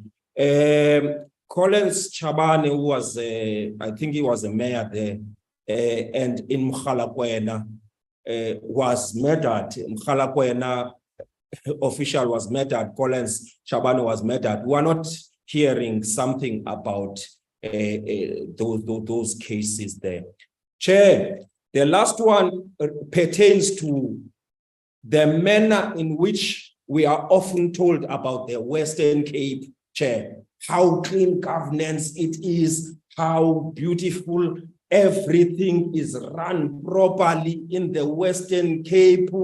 There's nothing. Chair, this thing is demonstrating to us that all the provinces are not immune to corruption, maladministration, financial mismanagement, and fraud. And Western Cape is directly involved and demonstrated to this. And I'm quite interested in how far are those prosecutions and who are the persons held liable for that particular issue. Thank you very much, Chair. Thank you very much. Honorable Spies, you are the next one. Chair, can I have permission to keep my video off? Thank you so much. But we also demanded that we want to I see. do, Chair. I'm number 4, Chair. Okay, I'll come back to you. I skipped you because I was meeting. I'll come back to you, Honorable Spies. Yes, Chair, you know I always show my face, and if I don't, it is ridiculous. Fine. Continue. Okay, thank you, Chair. Chairperson, I only have 2 questions. My one question is that to the SIU, I see that when the SIU does a progress report, and I'm actually referring to one specific one that was done, I think in January 2021. Let me just see. But okay, I'll get to the date now. But what I wanted to know is that as much as we welcome the fact that matters are being given attention and there is actions, I understand that there are some challenges that the SIU unit and possibly the other agencies also experience. It's when they have done their part and disciplinary action needs to now filter through at the government level. I see in many instances that is where there is a blockage. And I would like to know from the SIU and other agencies what it is they think we need to do from a government point of view in order to really expedite these. Because I want to use a specific example, and I also want to understand from the Hawks in particular where this case is. I refer to 4 officials in the Kannaland municipality that has been arrested by the Hawks, I think more than a year ago, 2 years ago, for fraud that adds up to about over 338 million rand. They've been arrested, they're out on bail. Apparently there's now a retrial. But what happens in the meantime, which is concerning, is that these very officials that has been arrested, that has these cases against them, have now again been in that same municipality being employed. And I want to understand in terms of turnaround time, what is it that can be done? Because we cannot have the same people that are having these cases, have been arrested, being let free on bail, are still back and they're still stealing from that same municipality. And I think it is in general the concern that one has when it comes to the arrests by the Hawks and pertains to the progress reports of the SIU. And I think in many instances, the failure happens at the government level where disciplinary action is not implemented.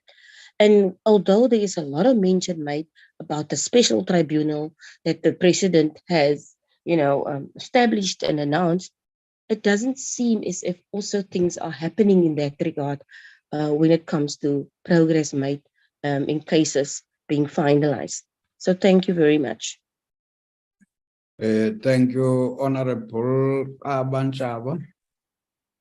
Thank you, Chairperson. Let me close my veto, Chair. Thank you. Okay. Greeting to you, Chairperson, and my colleagues, and all colleagues who are in the platform. All protocol observes, Chairperson. Chairperson, in the ICU chair, when I check to their presentation, Chairperson, let me thank all the presentation that was presented in this platform, Chair, firstly. And the Chair, when I check the presentation of the SIU, I didn't see the Eastern Cape of Amatole Municipality VIP toilet and the Kimkichima, the stadium of millions. I'm asking this, Chairperson, because it is not reflecting in the report of the SIU. And I also, Chair, in the PPE in Johannesburg, the SIU reported that there is a ongoing of investigation of PPE. My question, Chair, when are they going to finalize these ongoings of the PPEs? Again, Chair, also in Gauteng City of Johannesburg, the SIU said they refer 12 cases. They referrals of 12 cases in the NPA of section 217 of the Constitution cases. So my question, what is happening as we speak now? Because they didn't be clear about these cases in their presentation, Chair. So, Chairperson, also, Chair, in the Gauteng, also in Gauteng, there was a pre-clamation the pre-clamation was signed on the 29 March 2019. Still today, those investigations are also in the ongoing. What they will be concluding this investigation? Again, Chair, the detective service where is investigating, but they're investigating only 3 provinces, which is Limpopo, KZN, Western Cape. What is happening about the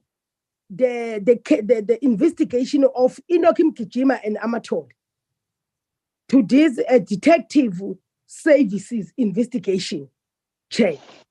Because this VIP toilet, they eat a lot of money to the poor of the poor.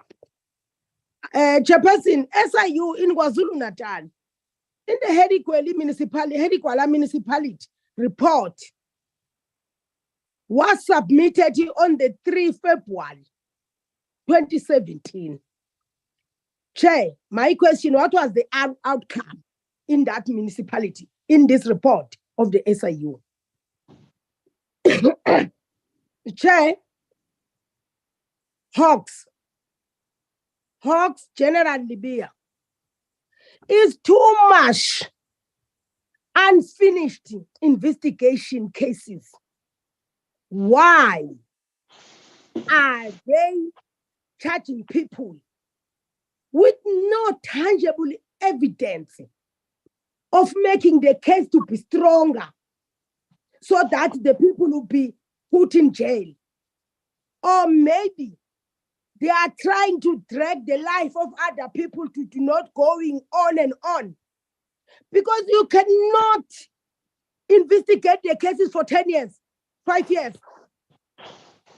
You are depriving the people their right to life, their right to move around. Because if you have a case, you cannot move around. You must report all the time and again to the judge office. Where are you going? Put all your things in the judge office to the investigators, like your passport.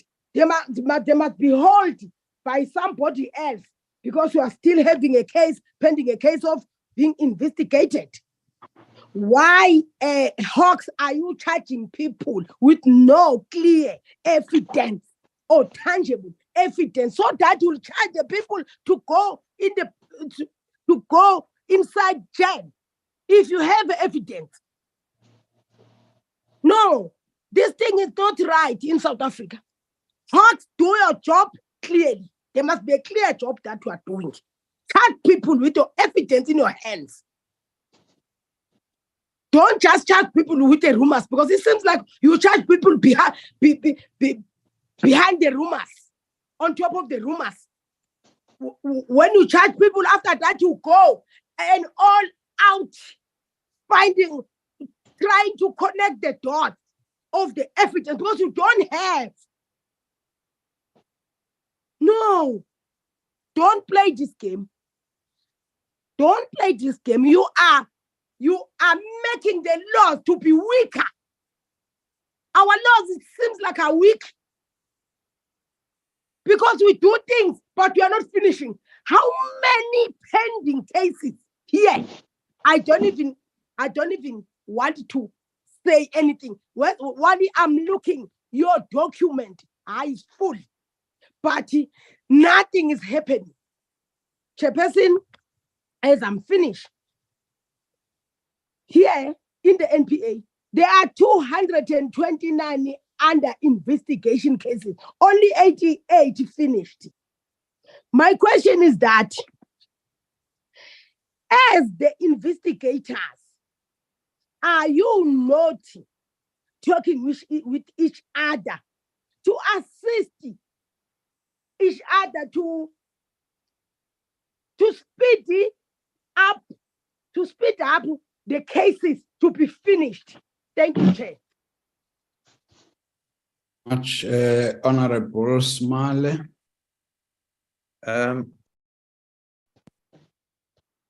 Thank you, Honorable Chair. And let me ask a question that I would like all three presenters just to ask, and it will be, how many experienced, qualified, dedicated, and to the NPA, I would ask prosecutors, and to the other individuals, I would ask investigators, do they actually have in the pool? And I'm asking this because the NPA made reference to that they've got to prioritize certain cases, and I evaluate the number of cases the Hawks under the that reported, I think the number was 14, and it begs the question, if there were only 14 cases that was reported nationally on that par. And I'm trying to understand what are so if we can get an answer on that, and then what would be the percentage of cases that because you are prioritizing due to your capabilities or your financial resources, how many cases are not then being attended to?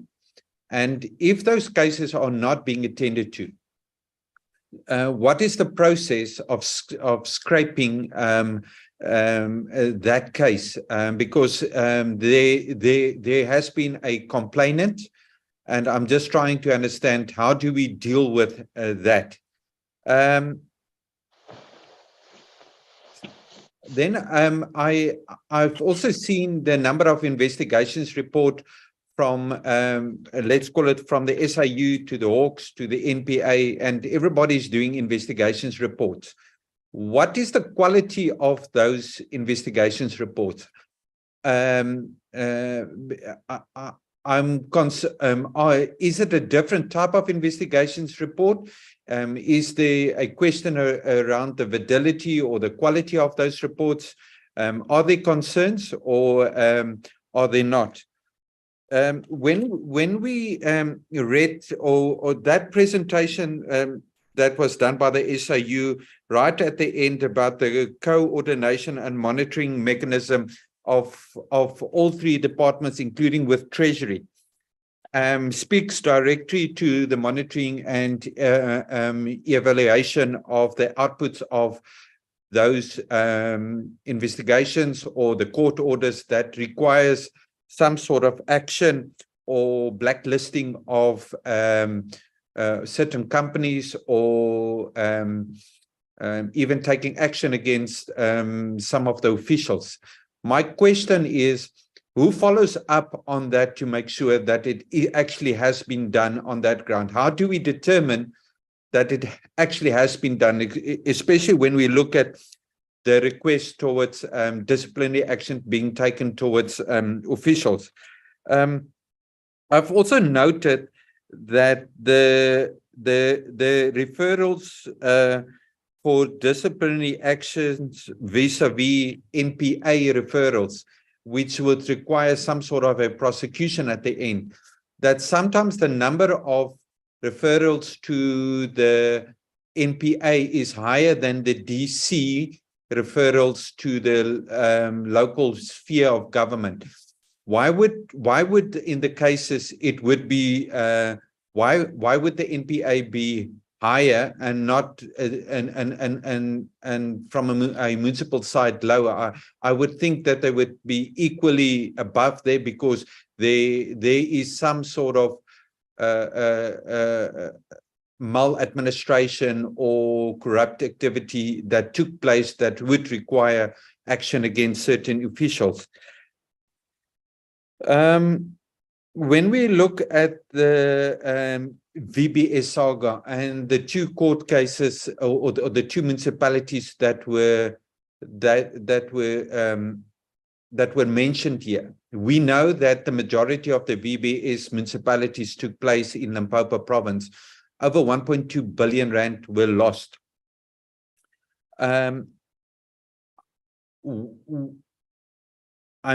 It was just flabbergasting that there was no mention towards Limpopo municipalities. One, there's been very little mention, A, towards the role of what officials played, and B, the role that politicians has played within the VBS saga.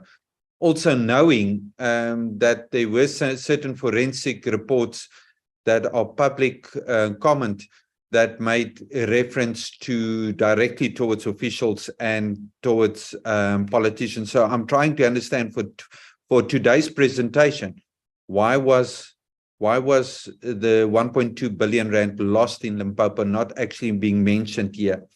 One of the issues that I did miss from the Hawks presentation was the Tubatsa land deal, where the provincial government of Kochta laid charges and the MEC with the Hawks that made clear reference to HDA, where land of a local municipality was sold for 8 million but bought back at a price of 120 million rand.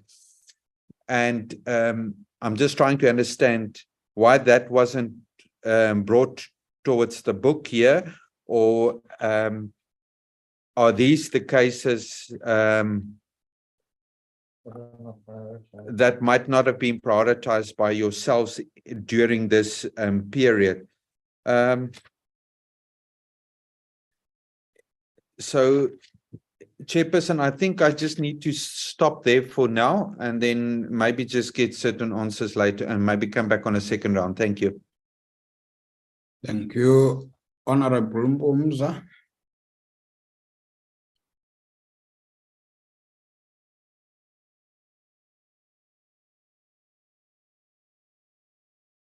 Honorable Mbumza.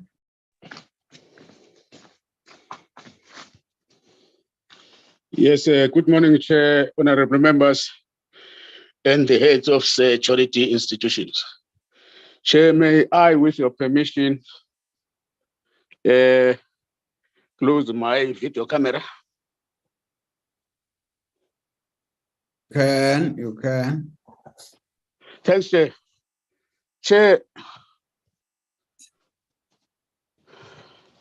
Chair, in our first engagement with the NPA, the SIU, the Hawks, the SAPS was not in then. In our first interaction, I raised a question of which Advocate Batoy disputed vociferously. And the question was, is there a possibility that some cases disappear from the dashboard, of which Advocate Batoy denied it vociferously? In the presentation of the NPA, it relates to the fact that the era of impunity has gone. That now, indeed, these security organizations are vociferously fighting corruption in municipalities and in the state in general. Chair, here we begin to see that I understand that this presentation are from 2014 up. Here we begin to see some cases that are not part of this presentation. And some of those cases were cited in the first interaction and the second interaction, that there were these particular cases. And now they are not reported here. One issue, Chair, why we are raising this is that indeed, when the security organs were revamped, a message of hope to citizens of this country was sent. But Chair, that hope is now beginning to be replaced by disappointment and disillusionment, which is beginning to obtain within the citizens of the country. Why? Because a number of these cases, they are so long-winded in terms of investigation, in terms of enrollment, and in terms of these cases being completed and sanctioned. So this is no longer giving hope to the people of South Africa. We are not disputing that indeed the fight against corruption is being on. Chair, I have these few questions for the DPIC that in relation to the 94 cases, in relation to the 94% conviction rate pertaining to the COVID cases, what kind of sanction have been meted out to those who were convicted? Second, the media highlights shared with the committee only feature municipal officials, while the cases on court roll show many politicians or councillors were implicated in such corrupt activities. Why are they not named and shamed in these presentations?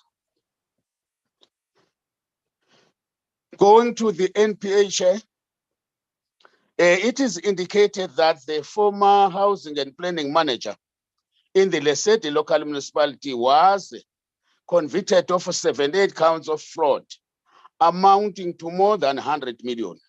But there were no asset forfeiture orders. How is it explained or possible explained, as it seems inconsistent with the NPA objective of removing profit from crime and recovering the stolen funds? The SIU, in its later recommendations, where they are making the observation of what is the state of the municipality that is allowing the contravention of the Municipal Finance Management Act, money laundering, fraud, and all these irregular activities. They cite one, the question of poor record keeping. And at the same time, dominant on these factors is the abuse of the provision in law in the Municipal Finance Management Act, that are contributing to material irregularities related to deviations. Perhaps is it not possible that the architecture of this provision needs to be looked at and reviewed? And it is linked because this poor record keeping, because this is an administrative requirement that you must keep paper trail. That paper trail is often not found. There is no record or nothing. It's an indicate, it's deliberate, it's linked to abuse of deviations. What then remedial measures is the SIU suggesting, whether in terms of the review of that particular clause in the law? Because indeed, that clause is abused. People, they wait for too long and then they come with deviation later that. And then all of this is allowing fraudulent activities. Chair, the other issue here, am I still audible, Chairperson? Yes, you are. Thanks, Chair. Regarding, Chair, the 92.4 million civil litigation case in the Amahlati local municipality, where the High Court found against the SIU. What were the circumstances resulting in this judgment? Are there any proposal for monitoring adherence to the systemic recommendations provided by the SIU in this particular report? The last, Chair, to the SAPS review, there is alleged irregular appointment of 60 employees of Umdoni local municipality, but the stated cost to the municipality only amounts to 1.2 million. This is not likely to be correct and needs to be reassessed. Chair, as I earlier indicated, that there were no cases that are appearing there. We have been looking at a number of cases. The Nelson Mandela scandal in Buffalo City is a long, something from 2013. Now, that case has not been concluded up to now. No, Chair, this thing is an indictment to the performance. Unless you'll be saying to us, there has been no evidence up to this moment. So these are matters that should have been dealt with for some time.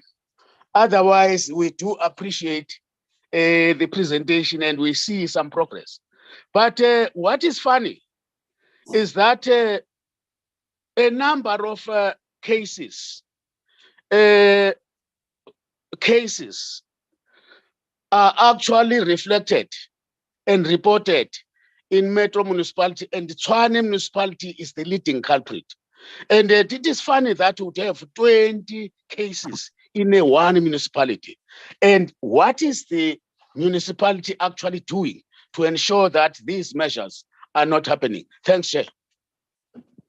Thank you very much, honorable members. I think we will allow now responses to the issues raised. I'm not sure about the order. Maybe let's follow the order that we followed when we're making presentations. Start with the SIU.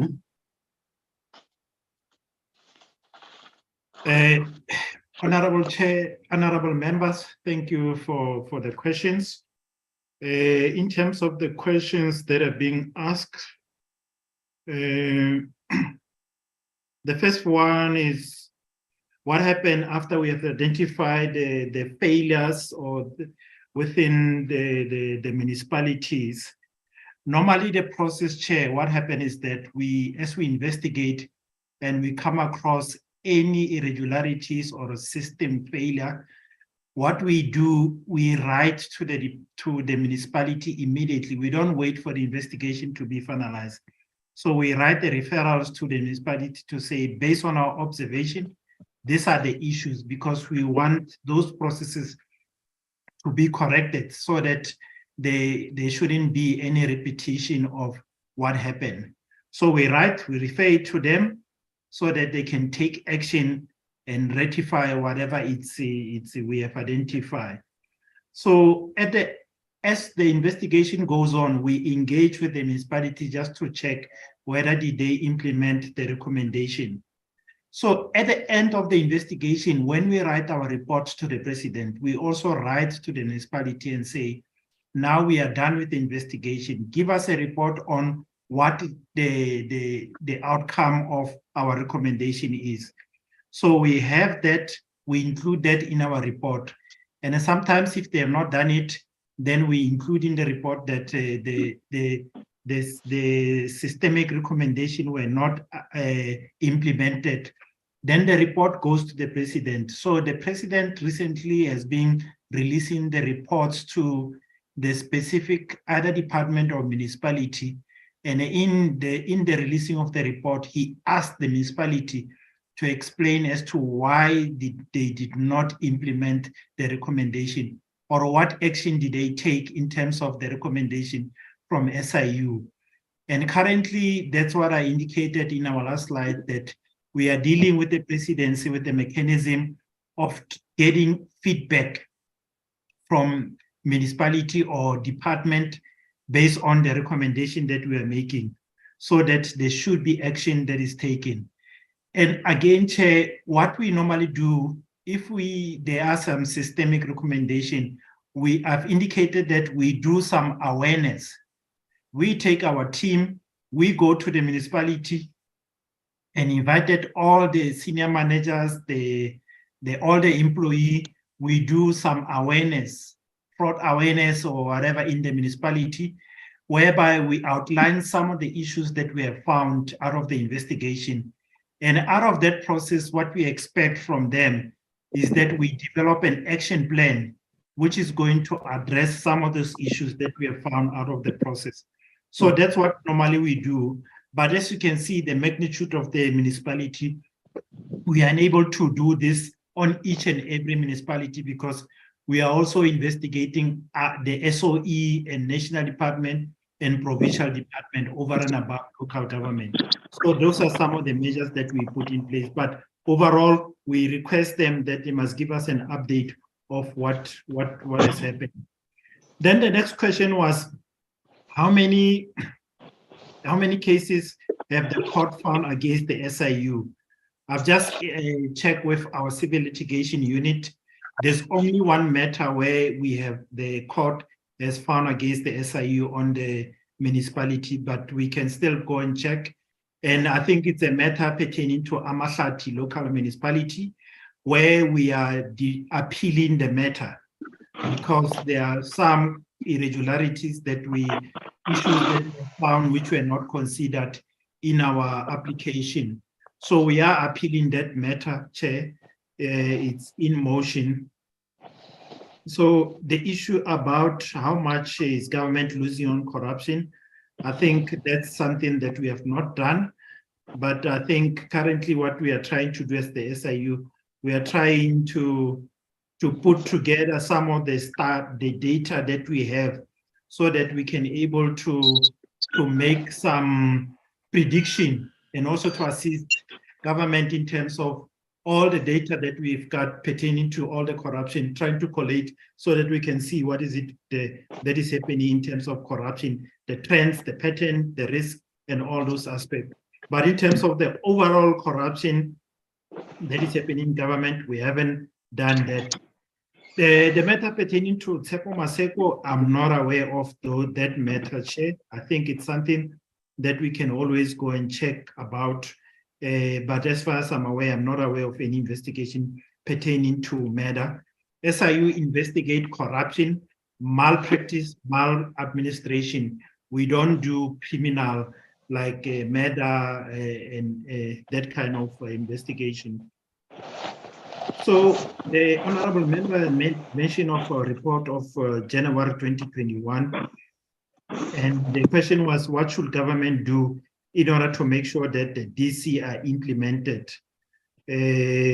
So what happened is that we, as the SIU, we do make a recommendation. Remember when I presented, I did outline the powers that we have. The powers that SIU have is the power in terms of civil litigation. That is what is within our control. With regard to the DC that we refer to the department and referrals to NPA and to the regulatory bodies, it's upon that bodies to make sure that they implement the recommendation. So we're not like the public protector where our remedial action were taken to court and where they are enforceable. But in most cases, we work with municipality to make sure that there's consequence management. And what we do make available our members so that they can go and testify in those DC so that they can help the municipality to start with the process. And the other question pertaining to special tribunal, that matters are not going faster. Chair, I can confirm that since the introduction of the special tribunal, we have seen so much speed in terms of finalization of SIU matter, unlike some of the matters that are still sitting in the High Court. Remember, special tribunal is only designed for SIU matters, and therefore there isn't a lot of litigant in line that want to take the matters to the tribunal. So there is a speed, and we're quite happy with the outcome so far and the turnaround time at which they are dealing with the matter. And the other thing that delayed for some time, remember, Chair, our legislation for SIU, the special tribunal legislation was challenged by one of the service provider who took us to Constitutional Court. So during that period, we were not getting a lot of matters, or we're not taking a lot of matters because we're waiting the outcome of the Constitutional Court based on the powers of the SIU in terms of litigating via the special tribunal. But now, since the judgment is out, matters are going in fast, thick and fast. So we will be seeing a lot of outcome in terms of the matters. And with relation to Amatole Municipality, Chair, I've checked with the team. We do not have a proclamation pertaining to Amatole local municipality. What we have a Amatole water board. That's the investigation that we're currently doing. So we don't have that one. And that also relates to Ngijima local municipality. We don't have a proclamation pertaining to those matters. Therefore, we're not investigating. Then the question as to when are we finalizing the PP investigation? In the report, it's reflected as ongoing. It's ongoing because we have taken some of those matters to the High Court or the Special Tribunal. So we left it open because we are monitoring the outcome of the High Court. Once we get a High Court, the matter will be finalized. In most of these PPE matters, we have sent the report. The report is gone, the investigation is finalized. The only thing that is ongoing is the civil matter, of which from time to time, the council will ask us to do something and then we are able to do that. So I think that also relates to the proclamation which was signed in March 2019. That proclamation is finalized, and all that is ongoing now is the support to the civil litigation.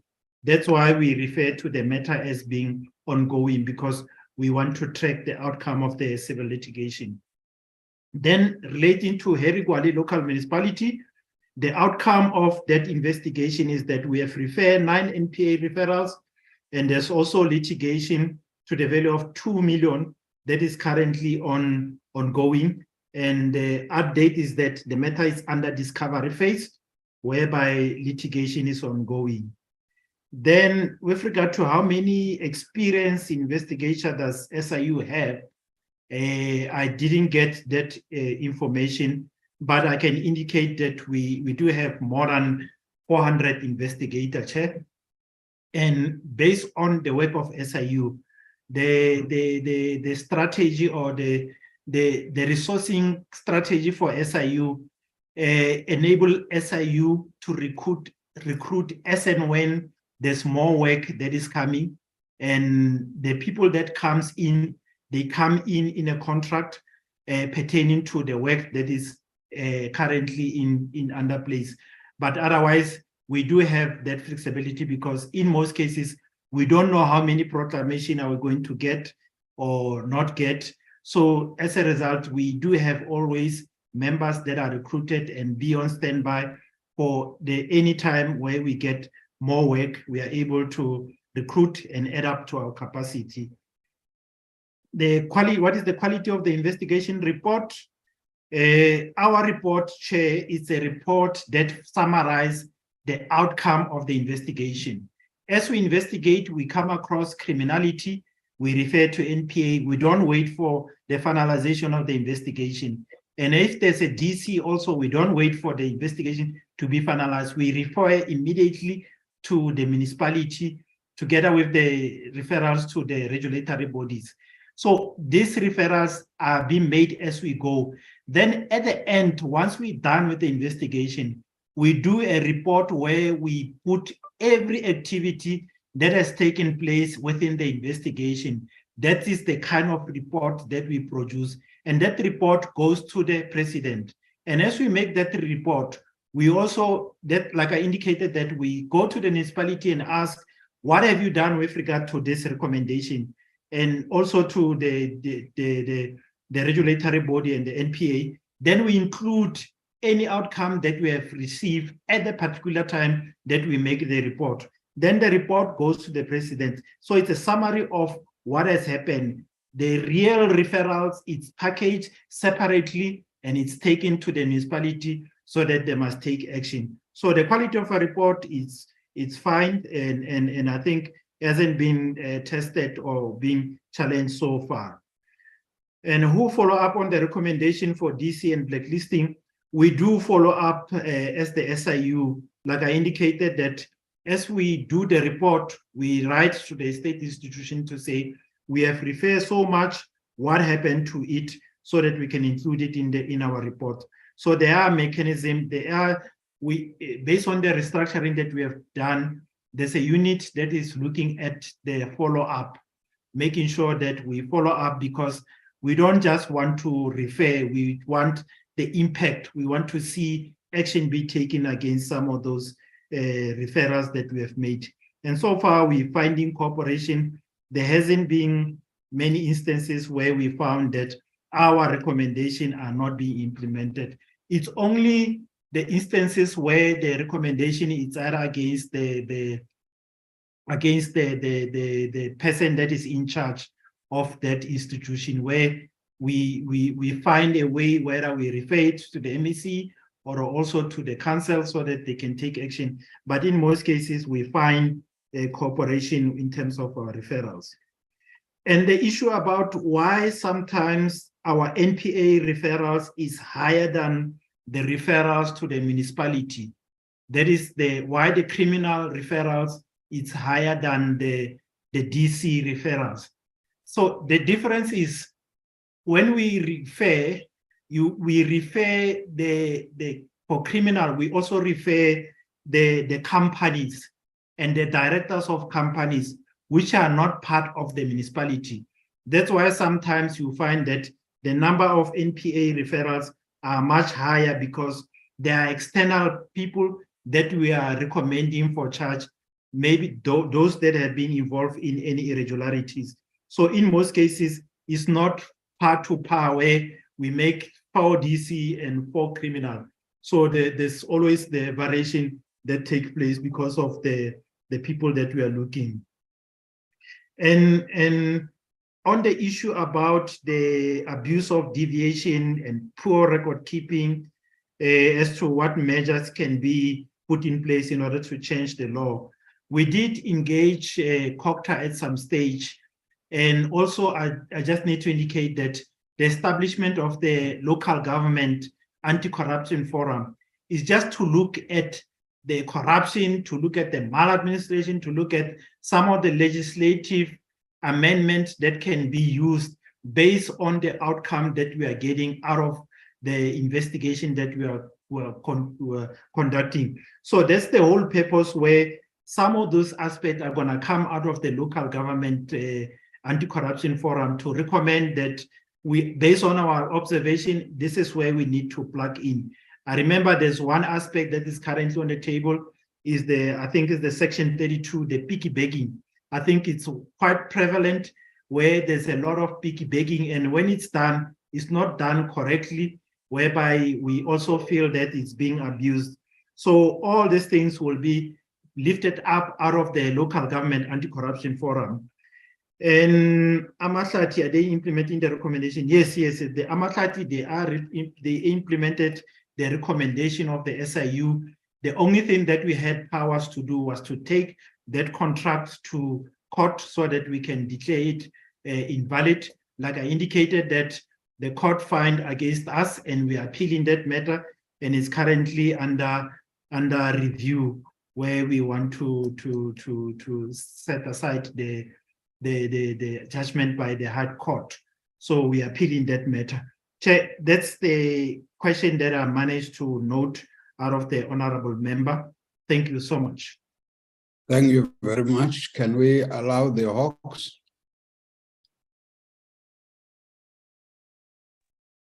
Thank you very much, Honorable Chairperson and honorable members. With the first question from the Honorable Opperman regarding the councillors and politicians as to whether they are being involved, and we haven't been mentioning them in this investigation. We have not made a breakdown of the accused persons, but those matters that are on the court roll, which we have included in the 121 slides that we have indicated, the names of those that have been charged are reflected.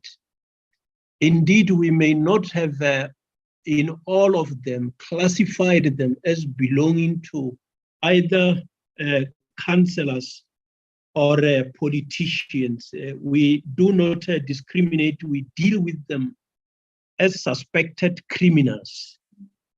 But there is a number of those that we know are mayors, councillors, and executive mayors that have been arrested and charged. It's not only officials. Just to cite as an example, the honorable members will recall the issues of eThekwini municipality, where we are dealing with a waste project. In that, there is a former executive mayor who was charged at the time when the official was an executive mayor, together with a number of councillors that were involved there. So there are similar mayors in other environment. I can indicate that by yesterday, we released a media statement indicating the arrest of an executive mayor and the former municipal manager who has been arrested. And the matter is coming again on the 10th of August, 2023 in the Free State. It's just to cite an example of the various layers that we have arrested. We did not make a collection of all of those to distinguish that this one is a politician, this one is a councillor, this one is an official. But we have treated all of them as the suspects. Coming to the second question of Mfuleni, the Honorable Kanyateza, the issue of compatrio report. We shall not have reflected in detail those matters that are under investigation. That would have been in the 605 report that I was talking to. Those matters that are under investigation, we haven't reflected on them. Let me indicate that that matter has been fully investigated. What is outstanding is the financial report. So once that is done, it will be for presentation and possible decision. We have been advised that the probable date that this matter will be finalized is July. So we hope that the matter will be finalized as expected, but we are obviously relying on the accountants that are working on that particular financial aspect. With regard to the issue of Collins Chabani, the issue of murder there, let me indicate that there will be other matters such as murder, which we are not reflecting here, and we are not dealing with those. Those will be dealt with by the greater service, but because murder themselves will not be directly related to municipality, might be classified slightly different. Those are not here. And I think that I know of some of the arrests that have already been effected in the area of Mohalagwena dealing with murders.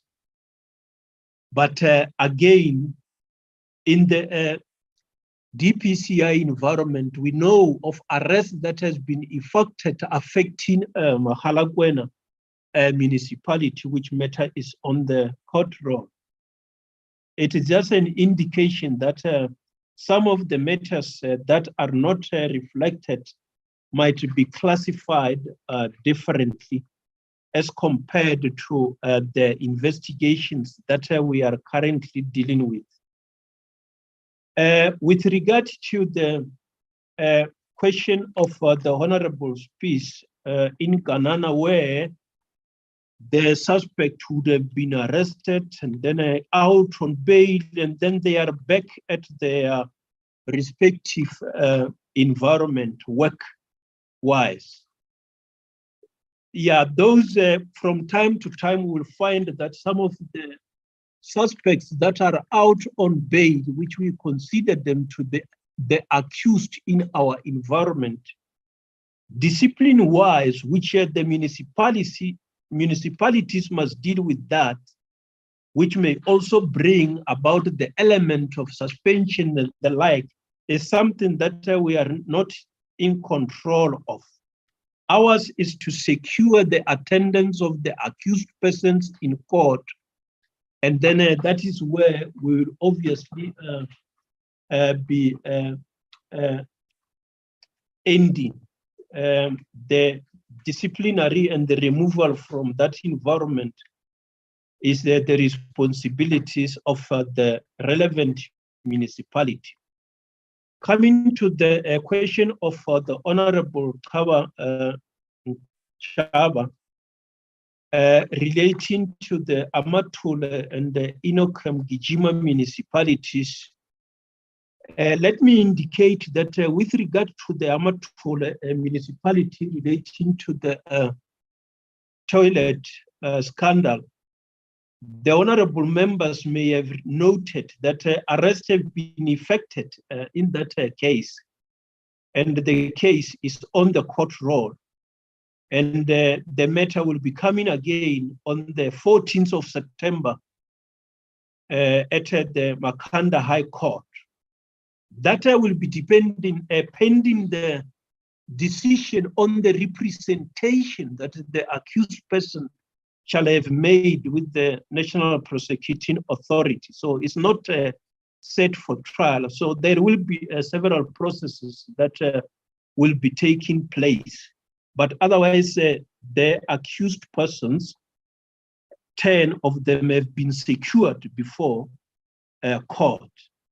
In the Inokham municipality, we have got two matters. One is under investigation, and the other one is already on the court roll with the date already been set. I have taken note of the view that we have got too many unfinished investigations. What we have presented here today are the matters that are currently on hand. We haven't dealt with the matters that have already been finalized. And if we were to deal with the matters that have already been finalized, we shall have sought a date from which date are we going to be working backwards. That maybe might be able to reflect on the matters that have already been finalized. So those matters that appear to be too much unfinished is because we are dealing with the current, those that are on the court roll, those that are pending decision, and those that are under investigation. That explains the reason why you have got many unfinished investigation. And I think that the nature of the investigation that we do, Advocate Batoy shall have indicated that you need to be investigating and collecting in evidence to be able to prove the matter beyond reasonable doubt.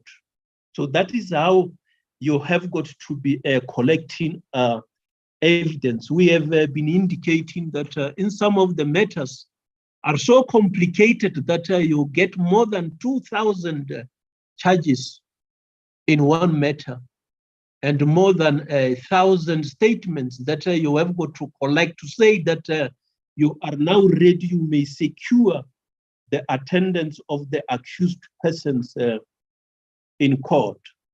The cases that we are referring to that are at court, even when you read 8180 cases, the accused are more than that number, because in the cases that we deal with more than one accused person. I have already cited the matter in KwaZulu Natal, where you have got more than 18 accused persons that are appearing. So in several matters that we do, is more than one accused person.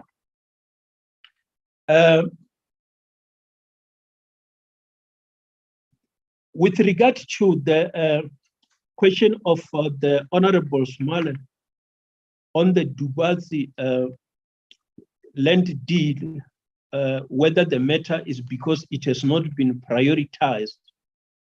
The matters that we are dealing with are national priority offenses. So those that have not been finalized, which are still under investigation, we have not reflected here. As I have indicated, we only reflected those that are at court decision matters and those that are still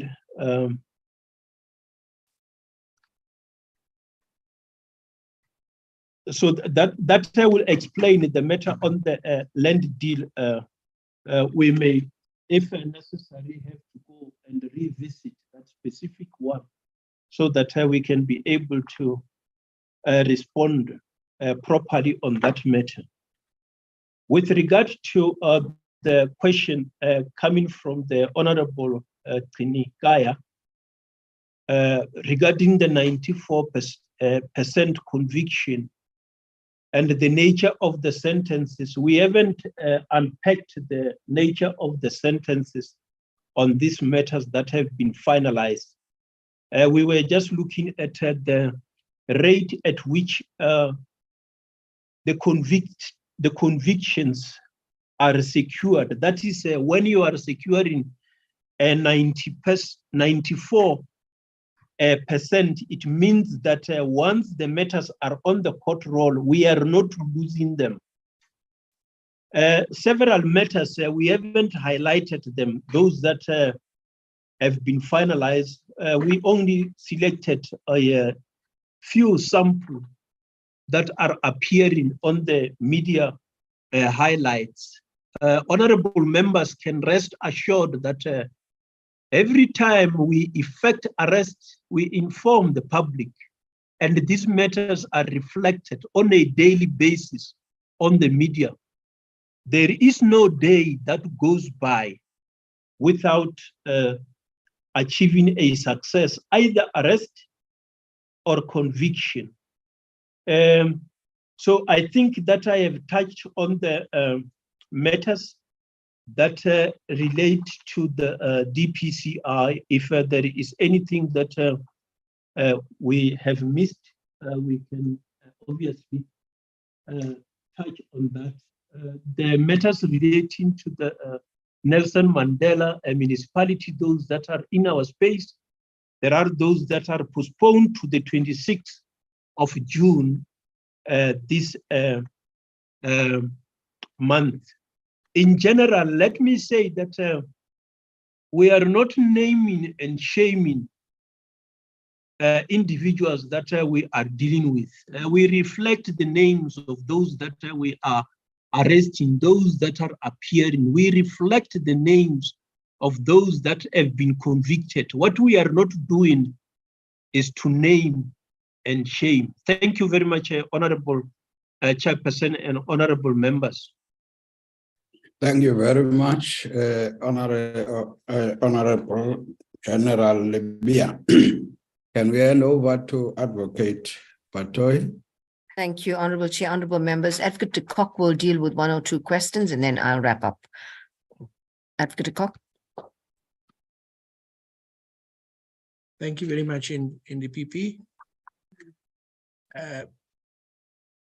With your permission, Chair, I'm responding to the question of the test that the prosecution has to use in order to proceed with the prosecution.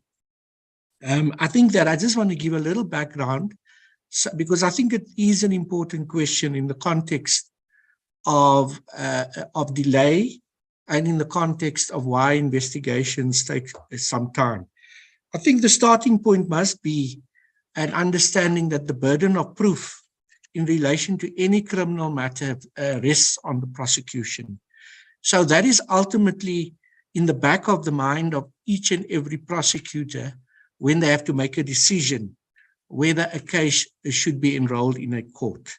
Because we need to be satisfied at the personal level when you evaluate the evidence that we have sufficient evidence to meet the standard required in the criminal prosecution.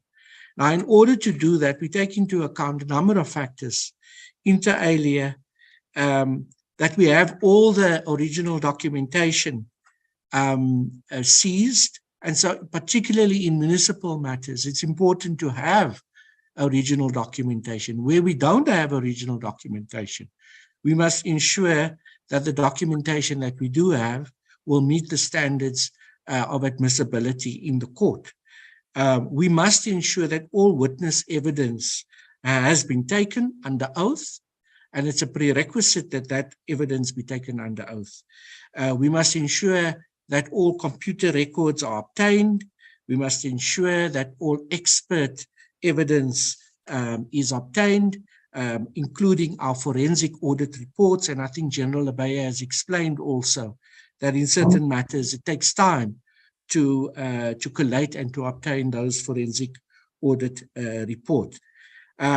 Ultimately, the prosecutor's duty is to ensure that whatever evidence we've collected through our police investigative agencies and the other agencies like the SIU, that that evidence is credible and that it's admissible in the court. Now the prosecutor needs to be satisfied that the investigation has been completed, that all matters relevant to that particular case is contained in what we call the case docket, and the prosecutor then has to evaluate that evidence to determine whether there are reasonable grounds, reasonable and probable grounds to institute the prosecution. And only when the prosecutor makes that decision and is satisfied that there are those grounds for a reasonably successful prosecution, that we then make a decision to enroll the case. So it is a very complicated process. We are bound by the law, we are bound by rules of evidence, we are bound by the rules of procedure, and ultimately we are bound by the Constitution. So we do our best to ensure that we can take the best evidence to court, and a prosecutor must have the inner belief in the case that the prosecutor is going to take to court. And so that is why it's such an onerous question that we always have to take. So in brief, those are the circumstances we take into account when we make a decision to enroll a matter in court. I just want to refer to the question regarding the Western Cape and the nature of the officials who are charged. Just generally, we do have municipal managers who are charged. We have 8 mayors and acting mayors as well. And then, of course, other senior officials also in those matters in the Western Cape. So I think those 2 questions I would like to take in the people. Thank you. Thank you very much, Advocate de Kock.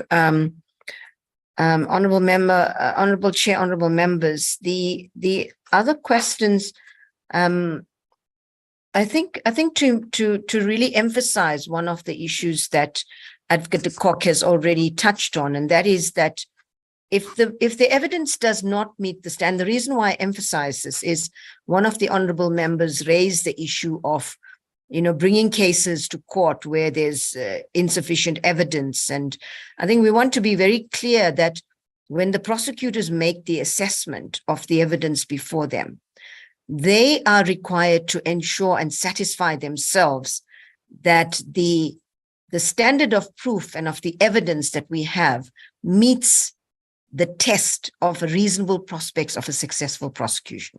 And if it doesn't, then, the matter will not be enrolled.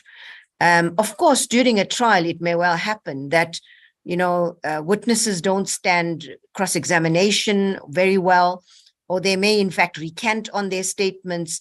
Certain documents that require to be, trials within a trial to be admitted, even though on the face of the document they are admissible, may be rejected by courts. And so there's a whole range of reasons why, even though the prosecutor makes the determination that the standard is met when the matter is enrolled, it doesn't necessarily mean that a conviction will follow. But of course, we do whatever is required to ensure that justice prevails and that the interests of justice are served. Honourable Chair, the other questions that I wanted to, that I will take related to the numbers of experienced or qualified prosecutors that we have. What I should say, Honourable Chair, honourable members, is that we have 207 prosecutors in our specialized commercial crime units. And but of course, some of these matters are also dealt with in our general regional courts. And so the capacity would therefore be increased in that way. And we have also taken on board a number of contract prosecutors to support and enhance the capacity of the NPA. We went through a careful skills assessment process in order to determine the level of skills in the NPA, so that we can ourselves decide what capacity enhancement initiatives need to be undertaken to upskill prosecutors. And the good news is that there are majority of the prosecutors, large number, are very, very highly skilled litigators in terms of dealing with most of the cases that come before the courts, murders, rapes, robberies, and other types of crimes, but that in the very highly specialized areas, including highly complex corruption, cybercrime, etc., there are various initiatives, capacity enhancement initiatives in place to upskill prosecutors to be able to deal with these highly specialized type of offenses. I also want to clarify the issue the question that was asked about the numbers not tallying, the numbers of referrals to the NPA sometimes being more than, for example, disciplinary matters. My colleague from the SIU touched on it, referring to the issue of companies.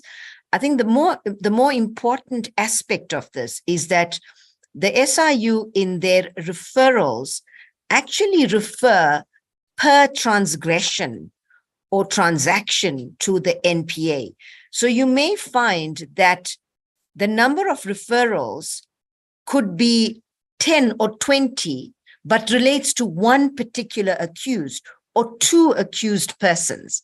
So you will have 20 referrals, but only two suspects involved in all of those. So you'll find that those numbers don't tally. And this is an important issue because sometimes you'll hear that it's 100 or 200 referrals, but there's only 40, 50 or 60 cases that are registered because of the numbers of the accused persons in those cases. So that's why you will also find that discrepancy between the number of referrals and the number of accused persons, or even the number of cases that are registered. On the issue of the asset forfeiture, there was a question on the one case, Stace versus Tsepo Malakana. We are going to look into that matter, and we will provide that report in writing. But in addition to that, we will present to the committee all of the cases in asset forfeiture or asset recovery cases relating to municipal matters that have been handled by the asset forfeiture unit in the NPA since 2015, Advocate Rabaji? Yes. Since 2015. So we will provide those cases so that the committee has a holistic view of the asset recovery in the municipal space. We are also going to engage more with our SIU colleagues. So, where, for example, only disciplinary action is contemplated, that we also, as the AFU, are going to look at how we can collaborate to try to look at Chapter 6 recoveries. That means it's not conviction-based recoveries. And the standard of proof is also a lower one, being a balance of probabilities as opposed to beyond a reasonable doubt. So we are looking at various initiatives to try to make sure that we do recover the proceeds of crime from the accused persons.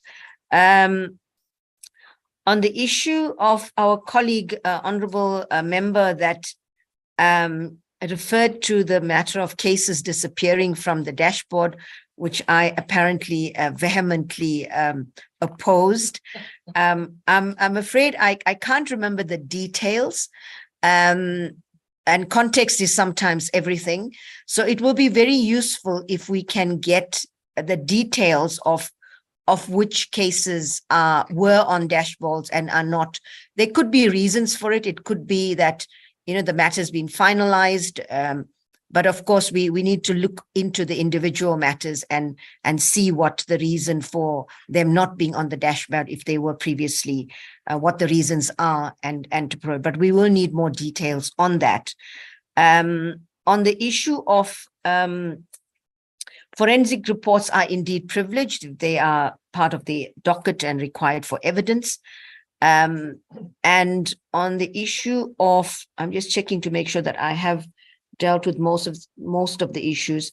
The honorable member also mentioned that we mentioned that the era of impunity is gone, but that there's perhaps a sense of maybe less hope and more disillusionment because of perhaps the pace at which cases are being dealt with. I think firstly, I should emphasize that in the past, people acted with complete impunity. They were in fact being protected to ensure that nobody was held accountable. That era is certainly over, because now it's not a question of if, it's a question of when the long arm of the law will reach these persons. But I will agree with the colleague that we need to move faster. There are various reasons. My colleague, General Labia from the DPCI, I'm not sure if I missed it, if he dealt with the issue of the challenges that are being faced, particularly with regard to capacitation and experience. I know that the DPCI is making huge strides in trying to capacitate, but that there are serious gaps. And that seriously impacts on the ability and speed of investigations, and particularly with regard to certain types of technical expertise that is required in the investigation of these types of matters. And one of our colleagues asked, what can we ask of these committees to support and assist with? And I think that is to the extent that the committee can is to support the requests of law enforcement for the ability to be able to resource properly so that we can deal with all the cases. But pending that, we do have to prioritize for impact. There are a number of cases. Our colleagues, Advocate de Kock as well as General Labia, have mentioned some of the high-profile accused that are present. But I agree that the politically exposed persons who were largely at the top of the ladder, so to speak, in managing, in dealing with corruption matters and working with the private sector. And that was raised by one of our colleagues, honorable members. Indeed so, the private sector played a role together with government, with politicians, with officials to make sure that corruption, that enabled corruption. And so we are looking at, in the NPA, in the broader context, not necessarily in the context of municipalities, but in the broader context of dealing with corruption. We have projects that relate to enablers of corruption. So dealing with particularly entities such as motor car dealerships, looking at estate agents, looking at various, the accounting profession, looking at the legal profession, and looking at how these various disciplines in the private sector, in addition to the actual corruptors, help to enable corruption. And there's a project that we're looking on. We're looking at money laundering in a very big way. It also talks to our FATF obligations. So together with our colleagues in the law enforcement, there's a lot of work happening. But of course, this goes more broadly than just the cases relating to the municipal matters, which is what we are reporting on here. So in as much as the public might not yet see that there's a lot of work going on behind the scenes, I can assure the honorable members and members of the public that certainly within the next year, it took 10 years to dismantle systems. They are certainly not going to be rebuilt in 2.5 years post-COVID, that we've really been trying to rebuild what was broken down completely in 10 years before that. But I can give the assurance that there's a lot of systems, processes, building blocks that have been put in place, including the fact that the investigation directorate in the NPA, the president has announced will become a permanent entity. We are hoping that legislation will go through cabinet and the process for it to be passed very, very quickly. that will certainly help us to capacitate the ID in a way that will also ensure that it is able to deal with high profile and high level corruption much more speedily. So we didn't deal with a whole lot of initiatives that are in place to ensure that people are indeed put in orange overalls. But part of the strategy to deal with corruption is two-pronged, and the issue of bringing back the stolen money is a huge part of our strategy. It's not only about orange overalls, and certainly we'll have to prioritize, but we want to ensure that we bring back the billions that have been stolen so that this money can indeed be plowed in back to the communities to ensure that they are able to get the basic service delivery, that we can contribute to ensuring that the necessary services are able to be delivered. But I want to return to the point that we made earlier, that we come in at the tail end, and a lot of work needs to happen in municipalities to ensure that that corruption does not take place there, together with members of the private sector. Honorable Chair, honorable colleagues, I think we've touched on all the questions, unless there's anything further. Those are our responses, Honorable Chair. Thank you very much. Honorable members, I think they were thorough in responding, but if there are follow-ups, I will take those. I agreed with Honorable Teza would be the first, and Honorable Smale, number 2. Honorable Teza. No, thank you very much, Chair.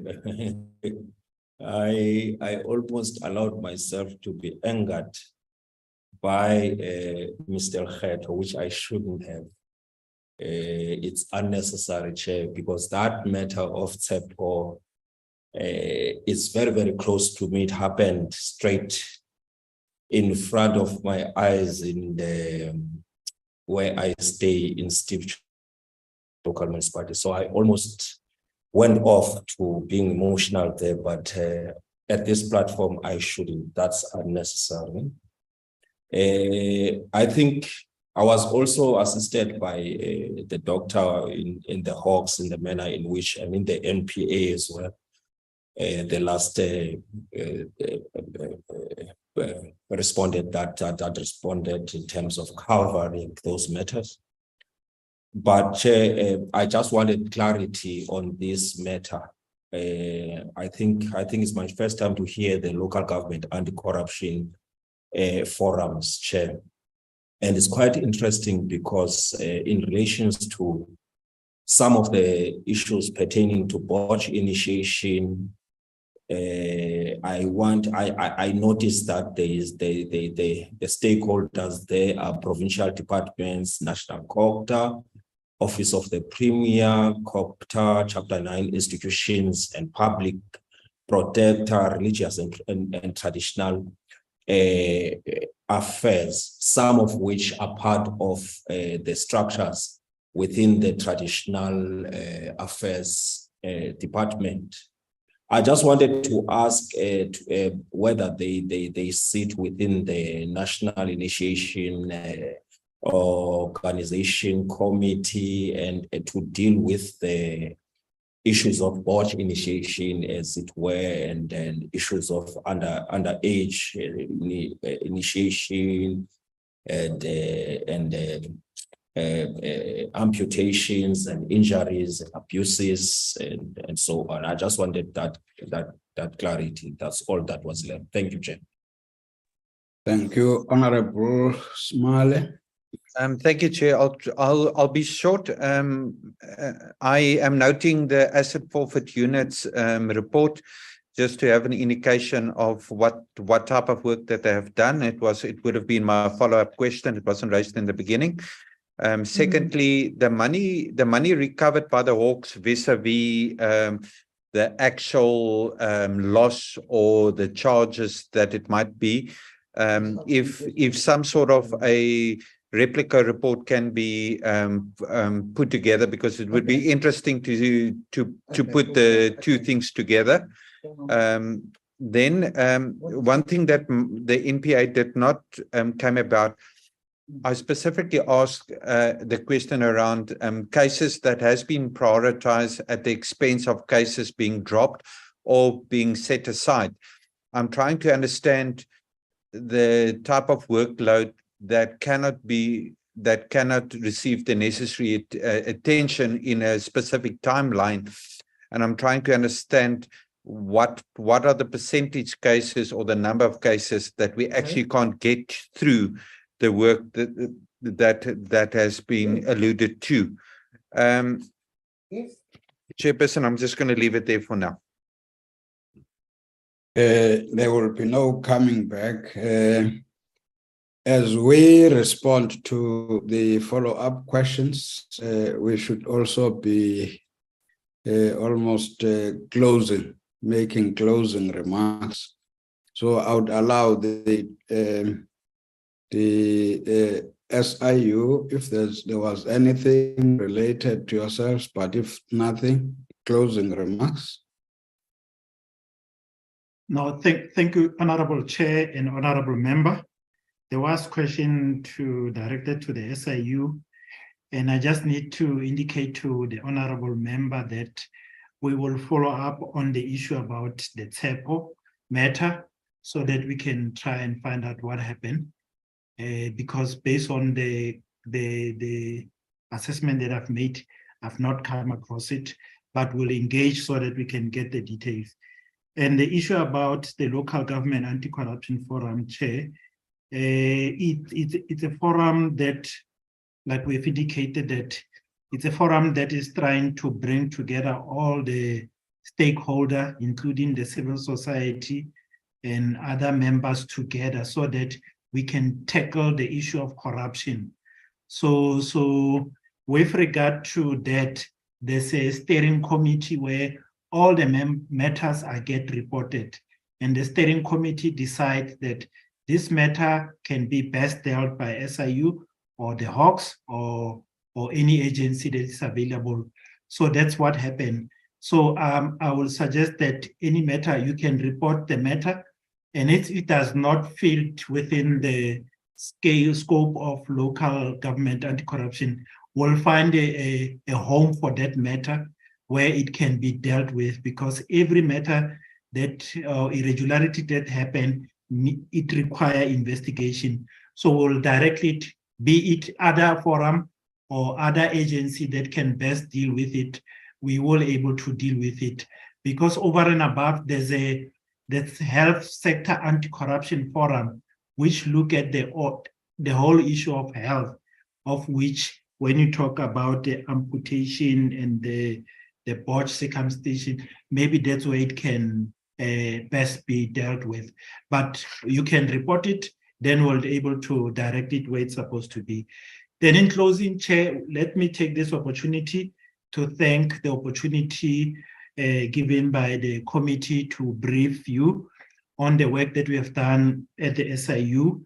And our commitment is still there to make sure that we investigate matter and matters are finalized in time, and we do recover whatever that has been stolen from government. And most importantly, make sure that there's consequence management. Our recommendations are being implemented. So that's the commitment from us. And we really want to thank for this opportunity. And we hope that next time when you present, you'll be able to see more progress in terms of our matter. Thank you, Chair. Thank you very much, DPCI.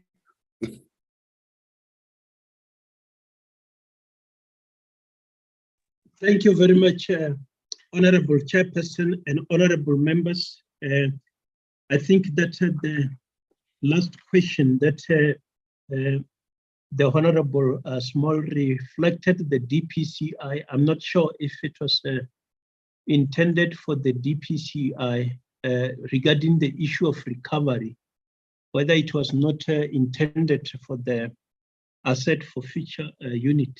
We have got the asset forfeiture investigations that investigates these matters and work closely with the AFU for the purpose of recoveries. So I thought that maybe it might be intended for the AFU. Let me also use this opportunity, Honorable Chairperson and Honorable members, that the DPCI is a specialist investigation competency in the country. And there is a lot of skilled officials in the environment, both in the serious commercial space, in the serious organized crime space, in the serious corruption space, as well as the other specialist environment, including Priority Crime Management Center, Priority Crime Specialized Investigation. We deal with a lot of complicated matters, which include more than 22,000 that is currently on hand. The year we only spoke about 325. We are dealing with more than 22,000, and we have already placed more than 11,000 accused persons at the various courts in the country. And on a daily basis, no day goes by, Honorable Chairperson and Honorable members, without achieving a success, either arrest or conviction. And there is a lot of commitment from our members. They are trained, the skills are there. We will, of course, need additional resources so that we can be able to speedily finalize some of the matters that require a speedy finalization. Our matters, when we say one, Honorable Chairperson, they are complicated. As an example, you may be talking about one, but in a sense, inside that one may be more than 100. In a Tequini matter that I referred to, there are more than 2,485 charges, which means that in one matter, you have got more or less more than 2,000 investigation or smaller dockets, if you want to call it that way. We are also collaborating with our colleagues. We help each other. I think it is known that we have assigned 15 of our investigators to go and assist the investigative directorate in the NPA. And when the SIU is conducting its investigation, where our support is needed, we go and collaborate, conducting searches and the like. So we work closely with our colleagues. So that is just an indication of determination by the DPCI, commitment to collaborate with our colleagues in the fight against criminality. Let me then thank the committee for giving us this opportunity to share some of the work that we are doing that relate to the municipalities. We appreciate also the contribution by the honorable members and the directions that have been given, where in future we can also pay attention to. That I submit. Thank you very much, members. Thank you very much. Advocate Batoy. Thank you very much, Honorable Chair, honorable members. I want to perhaps just pick up on how General Labia ended, and to again confirm what he said, that the levels of collaboration and cooperation between the three entities on this platform today, but also included SARS, because we also have a tax unit in the NPA, and we work very closely with SARS, has never been better. And there's a lot of support. There's a lot of good work happening in terms of trying to ensure that we align our strategic objectives, that we align our priorities, and that we make sure that we collaborate for success of the country, not just for the individual success of each entity. And when I say DPCI, I must also include, the broader SAPS mother body, so to speak, The detectives are present. We are working very, very closely with all of them at the end of the day to ensure that we are able to, as far as possible, uproot and hold people accountable for corruption within the municipalities. That said, Honorable Chair, honorable members, I want to again emphasize that law enforcement comes in at the end. We will do our utmost to hold people accountable and to bring back the money. But it's critical that within the municipalities, we ensure that people with the highest standards of integrity are employed, people with the right skills are employed, that there's proper training for those that show potential and require upskilling, and that we have high standards of good governance and ethics, because if we really want sustainable long-term solutions, that is the root cause and that is where the solutions would lie. But in the interim, we will continue to do what we have to do to ensure accountability. Thank you very much, Honorable Chair, honorable members. No, thank you very much to our guests. We appreciate the information shared, and I'm sure out of it, we should be able to develop some program of action. As the portfolio committee, we also have got responsibilities when it comes to issues of legislation as identified on the issue of referrals. The gap between NSIU, NPA, DPCI, I think we noted that something might have to come out of it. I'm sure all of us, we agree, we're sharing perceptions of the public about delays. Whilst we are explaining ourselves, we all noted that there's something that needs to be done. And specific matters raised by Advocate Batoy, but you come at the end.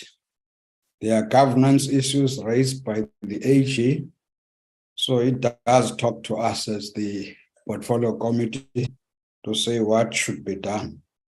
On issues of consequences for wrongdoing, I'm sure we have got a good picture now in the sense of referrals and what needs to be done by us. Ethical leadership, well, there's nobody. In fact, everybody now talks about ethical leadership, talks about fighting corruption, but corruption continues.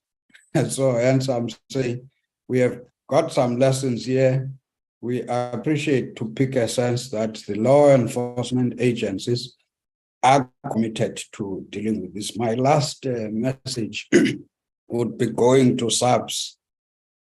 I think in one lehutla that we had in the NCOP, this thing was raised, this thing of councillors that get killed.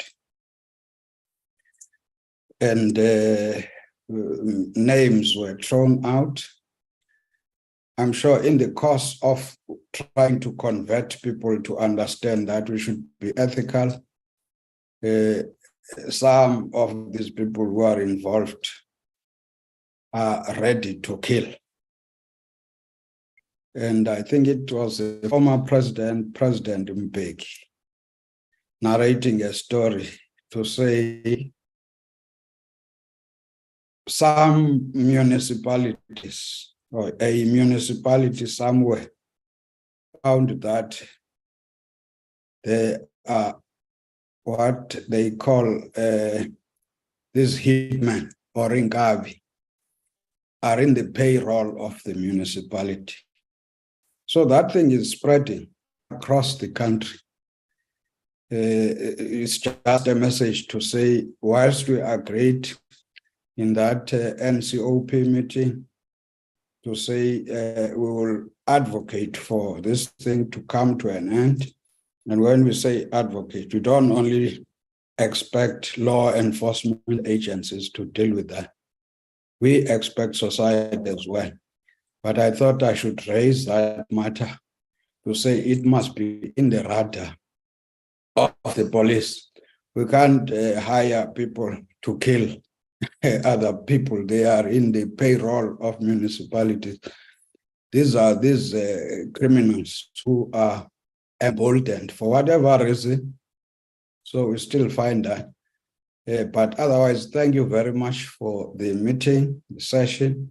And I'm sure all of us will be different starting from here, and will be a positive mix in what the country requires. Thank you very much. The meeting is adjourned. Thank you, Honorable Chair. Honorable